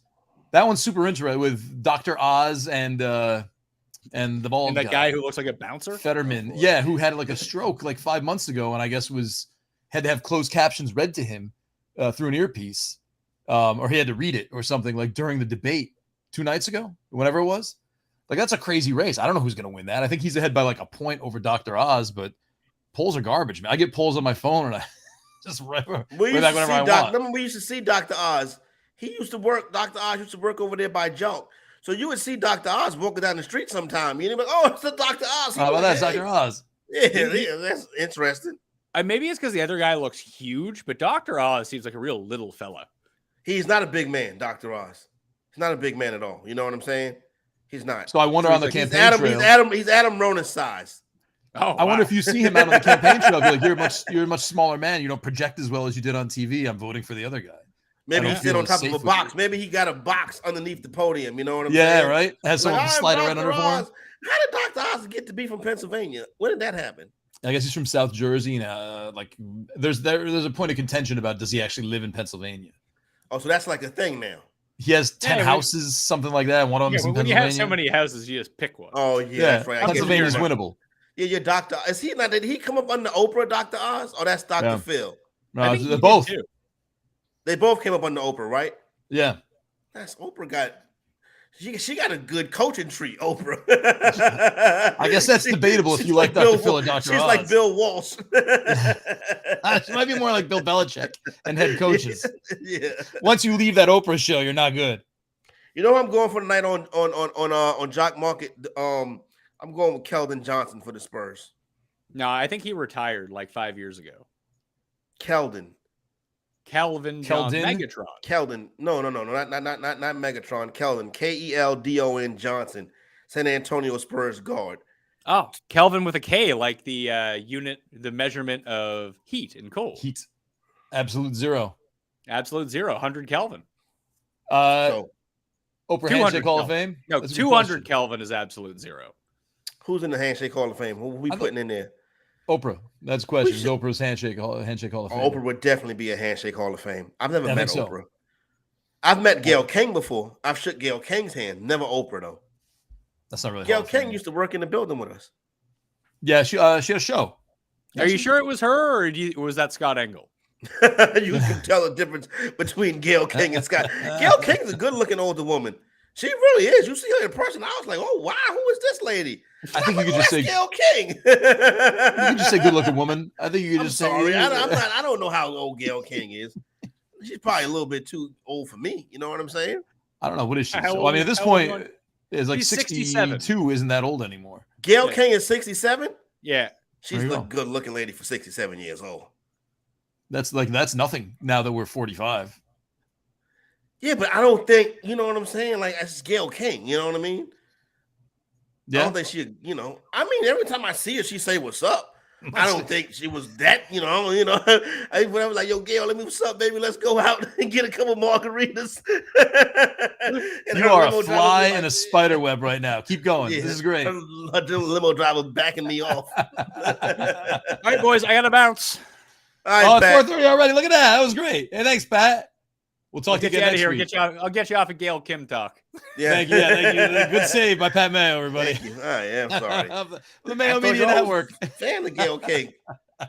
Who doesn't like Gayle King? Gayle King be on, what's she on? Good Morning America? That's not Good Morning America today. CBS this morning.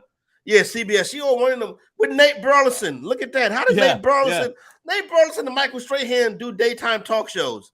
Crazy, That's right? Come on now. That's big time right there. Maybe to get more guys watching? I don't know. No, they're very good broadcasters. Well, Burleson's a very good broadcaster. I like Burleson. Strahan, I don't think Strahan's a very good broadcaster. Nah, I can't, man. I can't get into him. I don't know. He seems kind of fake. Yeah, he does come out kind of fake to me. I agree with you.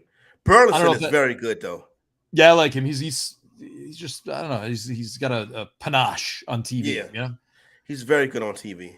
Tell you what, let's take how much do you think a Nate Burleson rookie card is? We'll check that out. Probably like $8. Yeah. It can't be much. He's a wide receiver. Yeah, right. Swag. Didn't have like the greatest career, but he's a pop culture. He does a good job of what he does now.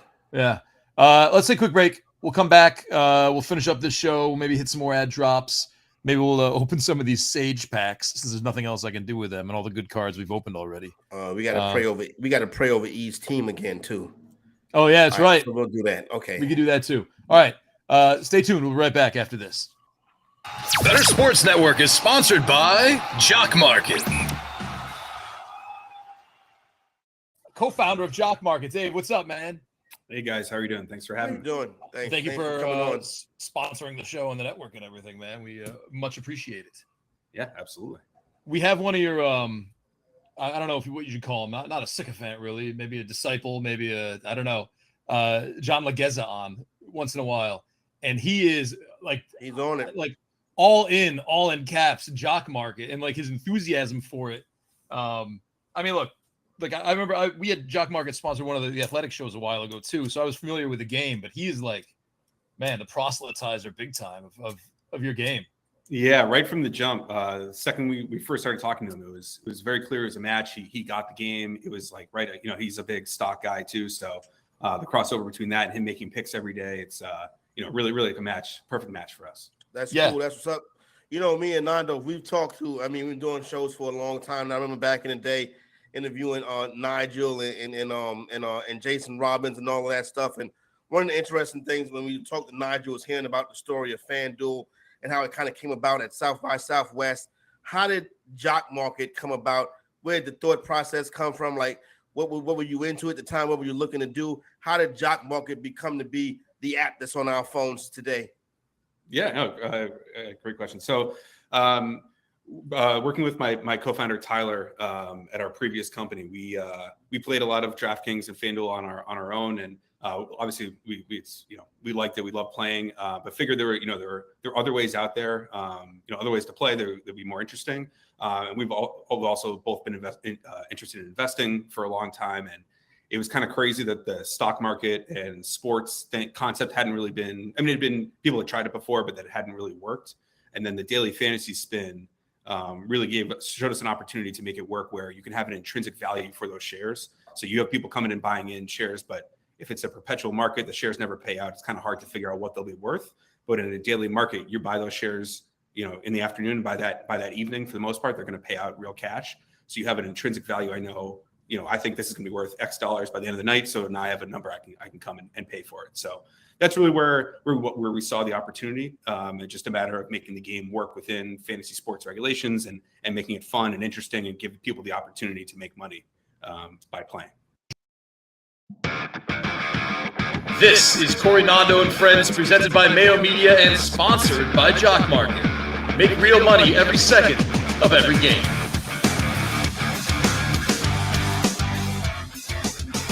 Welcome back, everybody. It's Chair Nando and Friends here on Bettor Sports Network. Jock Market offers live daily markets for sports, let you buy and sell shares of athletes in real time with other users, all for real money. And each share is a guaranteed payout at the end of the night. Download now using promo code FRIENDS, as in Corey Nando and Friends, to receive a 100% deposit match up to $100. Your first market will also be risk-free with losses refunded up to $100. Should also point out, you just jump on and play for free and get some practice rounds in before you start pumping money in. Not knowing what you're doing. It's a nuanced game, but it's fun. Download the Jock Market app now using promo code FRIENDS. If you're listening on the app, you can click the button. It'll take you right there. Get excited, people. Jock Market. They're back. They're sponsoring the show. They're I don't know. They're fans, I assume. I hope so. I think I don't know. Maybe after yesterday, who knows? Either bigger fans or like we got let's switch to Rona. I know. Like, hey, big news. What's up? We just talked about it. Ryan Tannehill did not practice today with an ankle injury.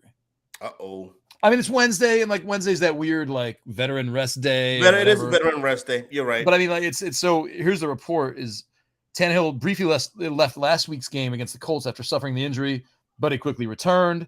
That's all it says. He did not practice. When Deebo Samuel did not practice, Marshall Latimer did not. It seems like Marshall Latimer constantly is not practicing. No, Marshall ain't practicing 3 years. Michael Thomas did not practice. Cam Akers still remains away from the team. These are all just the headlines. The Yankees say they're going to keep Aaron Boone, but that's just Steinbrenner saying that, I guess. I got to read the actual context of that quote. That'd probably be a bad idea to keep Aaron Boone. I don't know, man. Like, it's not our team. You know? Yeah. We don't get to make those calls. I would love to see Don Mattingly. Did you see that Skip Schumacher is going to take over as the Marlins manager? That's crazy. No, I didn't see that. I mean, Skip Schumacher was a dude who like I was avoiding in fantasy drafts like 3 years ago. And now he's the manager of the Marlins. Now he's the manager of the Marlins. Alex Cora. Yeah, I guess you're right. Just the same thing. You know what I'm saying? Boom. One day we interviewed him, Roto Experts at the park. The next day he's the manager. Like, what's going on? How'd that happen? And Jake Seeley's calling right now. So don't Jake know we doing a radio show right now? Oh, wait. So here, I mean, all right, like this is no, apparently not. That's very disrespectful, Jake. Here we go. From the Associated Press. This is a quote from Hal Steinbrenner. As far as Boone's concerned, we just signed him, and for all the same reasons I listed a year ago, I believe he's a very good manager. I don't see a change. I don't see a change there. That's not exactly a vote of confidence. That's not exactly a vote of confidence. I would agree with you on that. That's not a vote of confidence. Yeah, that's interesting. Mike Maddox not returning to the Cardinals. News. Blah, blah, blah. Aaron Nola starting game 1. Do we care? I don't care nothing about the World Series. Craig Mish of Sports Grid. He's Craig Mish of the Miami Herald, Roto World. Anyway, it was apparently Mish who broke the Skip Schumacher news. Really? We should have Mish on. I love Craig Mish. He's a good dude. But we got Scott Engel first on Friday. And tomorrow we're going to have Shayna Goldman on, talk some hockey. Basically, we'll just be answering her ask questions. She can answer them. Maybe get in some futures now that the season's about a week or two old or 3. She from The Athletic? Yeah, she's great. She's the reigning fantasy hockey writer of the year. Oh, okay.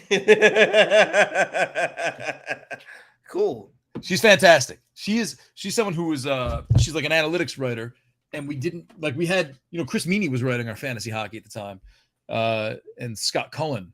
And they both left. And we had Shayna writing like a column. We convinced her, like, look, you can write your analytics as a fantasy column. It's like the same thing. It's really good stuff that you're doing. And she's like, all right, cool. And so, like, I think by her third year, like we'd just given her the waiver wire column, which is like the number one big column for hockey. And she won Fantasy Hockey Writer of the Year, FSWA, Fantasy Hockey Writer of the Year. That's a good way to step up right there. So I look forward to hearing. I'm down to do something exact on ice. We're run the board in the NBA before we get out of here. You got a big slate tonight. But before I pushed the wrong button. Before we get out of here, we got to bow heads because we have. I guess we can pray. We're gonna pray for E. We pray for your team, right? We're gonna pray. We're gonna pray for E's team, but we're gonna include everybody. All right, here we go.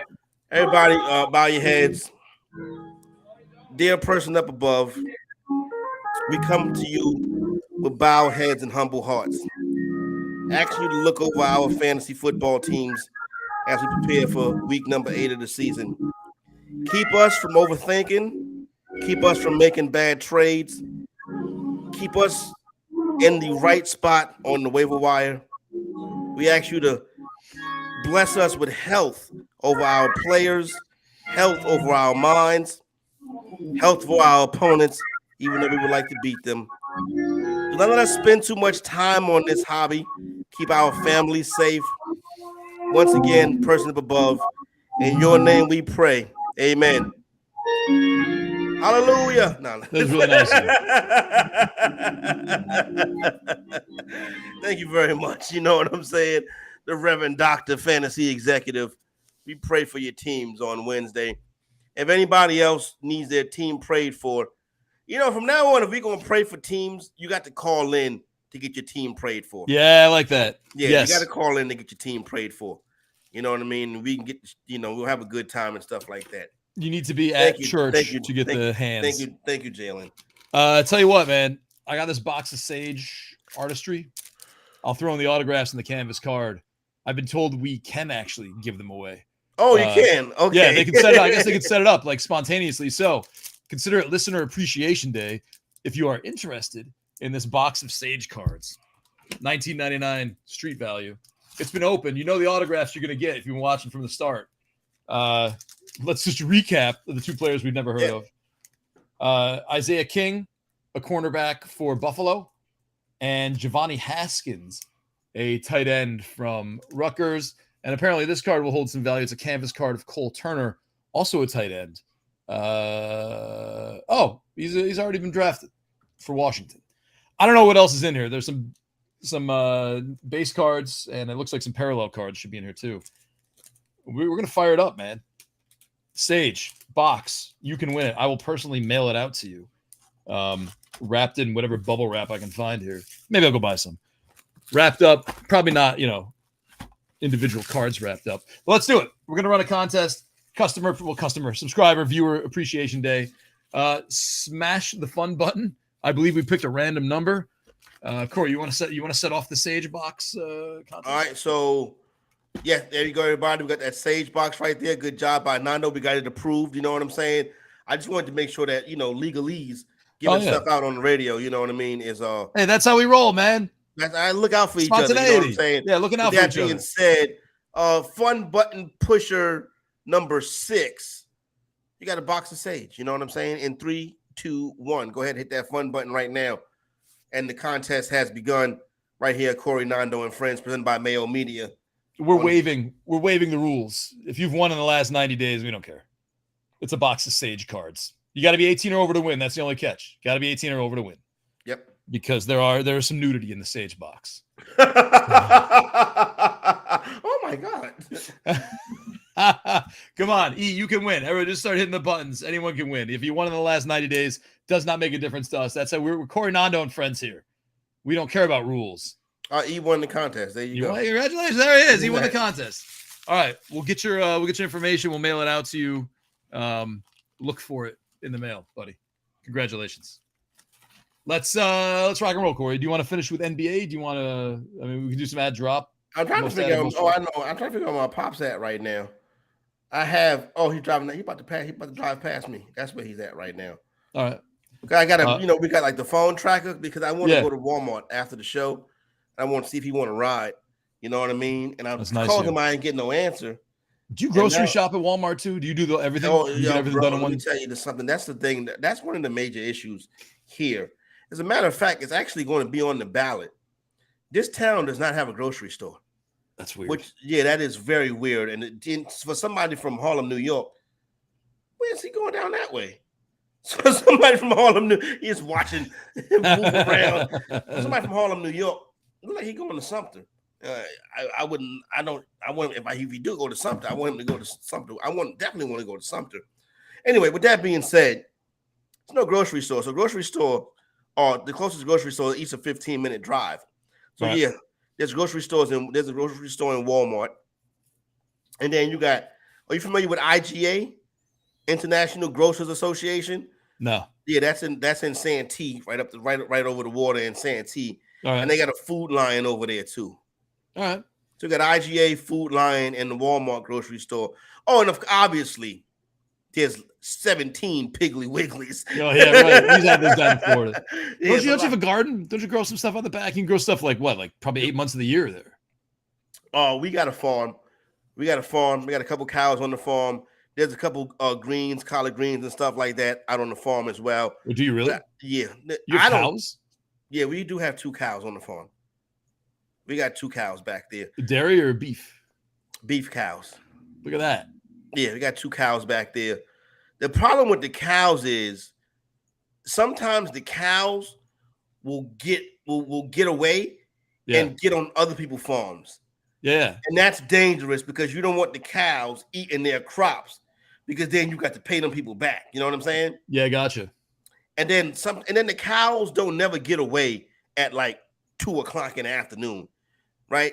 You always get a cow. Oh, I seen your cow, and it's like 4 a.m. You know what I'm saying? It's like the most inconvenient time is when the cows get away. But they do, it's a garden, and you can grow some stuff out there. But for the most part, we just go to the grocery store at Walmart. Right. You know what easier. I mean? Yeah, it does seem easier. You know what I mean? Tonight, Orlando Magic, Cleveland Cavaliers. This game's in Cleveland, Nando. Yep. Magic don't have a win yet. They've played teams close. I think they're a little bit undervalued tonight. 8.5 is too much for me. I probably won't touch it, but if I did, I would take the 8.5 points with the Orlando Magic. A very good young player, Paolo Banchero, University of Duke, Nando. Yep. He's doing his thing. Cleveland Cavaliers have Donovan Mitchell this year. One of the things I like about the Cavs, I've told you this before. I think it might have been you when we discussed this, or maybe it was my man Rick Kamler. Their league pass, their local broadcast, their local color analyst is Austin Carr. He's fabulous. He's awesome. He's very good. It must have been Rick. Yeah, it must have been Rick. Atlanta Hawks, Detroit Pistons. I'm on the Pistons this year. This is a bad schedule spot for them. They've had a tough start to the season. They've had some bad schedule spots, 3-game road trip, and then they played last night, third night of a 3-game road trip, and then tonight they're home again. All right. But they just played last night. Tough spot. I can see Atlanta coming in there and beating up Detroit pretty good. Charlotte versus the Knicks. If Terry Rozier plays for Charlotte tonight, I'd take 7.5 with Charlotte, and I would sprinkle the money line. Brooklyn Nets, Milwaukee Bucks. This is going to be the night's marquee matchup tonight.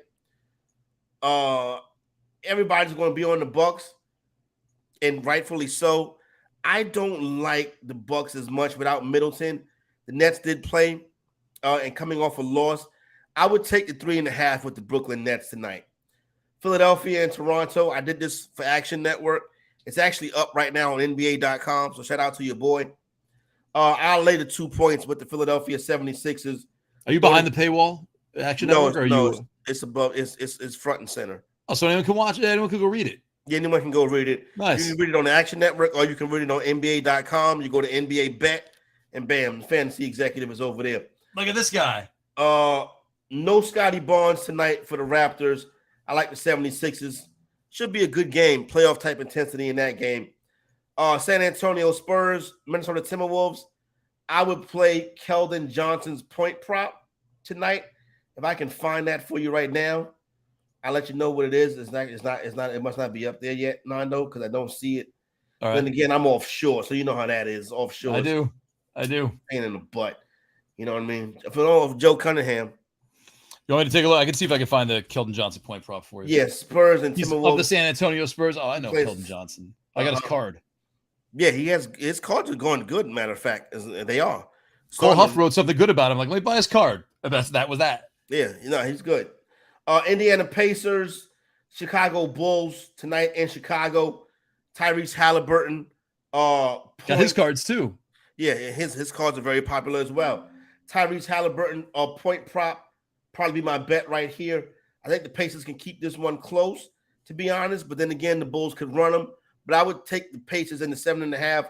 Rockets and Utah Jazz. I agree with my guy Jalen. I would take the 8 with the Rockets. Miami Heat, Portland Trailblazers. Give me the Trailblazers on the money line. Keep the points. Tonight, Lakers and Nuggets. Here's the deal, Jalen. If Russell Westbrook is out, the Lakers are going to pull off the upset here. There it is. Yeah. And then let's really make Russell feel bad. So that's how I look at the board tonight in the NBA. But Keldon Johnson's 21.5. I would take the over on Keldon Johnson, 21.5. Okay. I played over on that. So my official plays for the night, Trailblazers money line, Keldon Johnson over 21.5, Philadelphia 76ers money line, Charlotte Hornets getting the 7.5. And that, is probably where I would stand right now. Gotcha. I like it all. I'm trying to follow along here, but it's a lot. It's cool. Tyrese Halliburton, Nando, a good point guard out of Iowa State, was drafted in the 2020 part of the 2020 draft class. Drafted by the Indiana Pacers. Drafted by the Sacramento Kings, traded to the Indiana Pacers. He does very well in the card market. I just basically, like, I've learned how to listen to the right people now, and it's basically Cole Huff writes something good about a rising star, and I'm like, all right, I'm on it. There you go. That's smart. Jake Paul fights this weekend. Oh, really? I think so. I think he fights Anderson Silva. Oh, the old MMA guy? Okay, that should be interesting. Jake Paul fight, breaking down the undefeated social media. See, I can't pay for those things, though. Like, I can't pay $90 to watch Jake Paul fight. Those things are entertaining. Don't get me wrong, but I just can't pay. Like, if I'm gonna pay a pay-per-view, I'm gonna pay a good pay-per-view. Jake Paul and Anderson Silva are going to be fighting in just 3 days from now. Unfortunately, the fight could already be in jeopardy. During an interview with Jim Grease of MMA Weekly, Silva admitted to being knocked out twice in training camps. This has piqued the attention of the Arizona Department of Gaming, which is tasked with making sure that both fighters are fit. You know, they got an undercard. Jake Paul's done a lot for women's fighters on the undercard.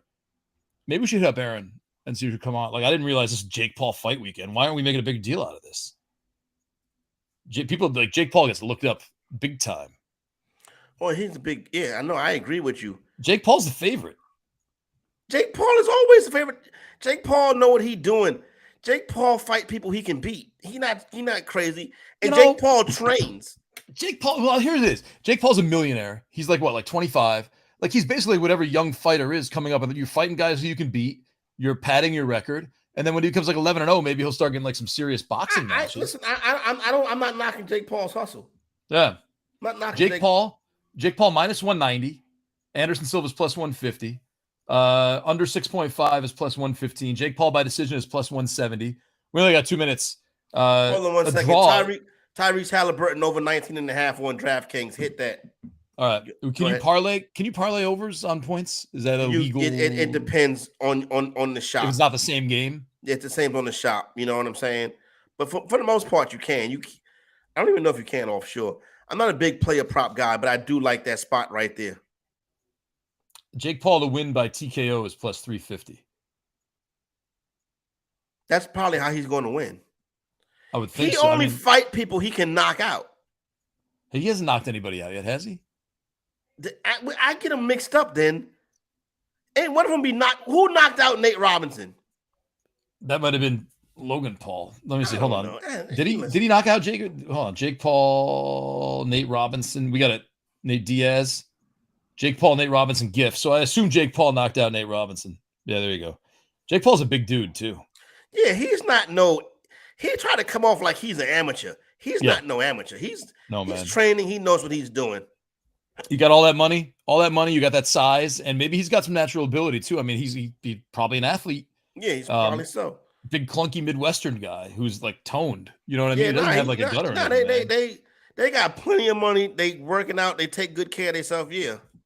But I do like. So I think Lauren Martin fights on the undercard, who's one of the best women's fighters in the world. I'm not familiar with her. I don't think a lot of people are, but she's kind of like he's her promoter basically at this point. I'm sorry, Katie Taylor. Oh, we only got 20 seconds left. We gotta go. Stay tuned. We'll figure this out. I promise. For Corey Parson, I'm Nando Fino. We'll see you here tomorrow. Good night, everybody.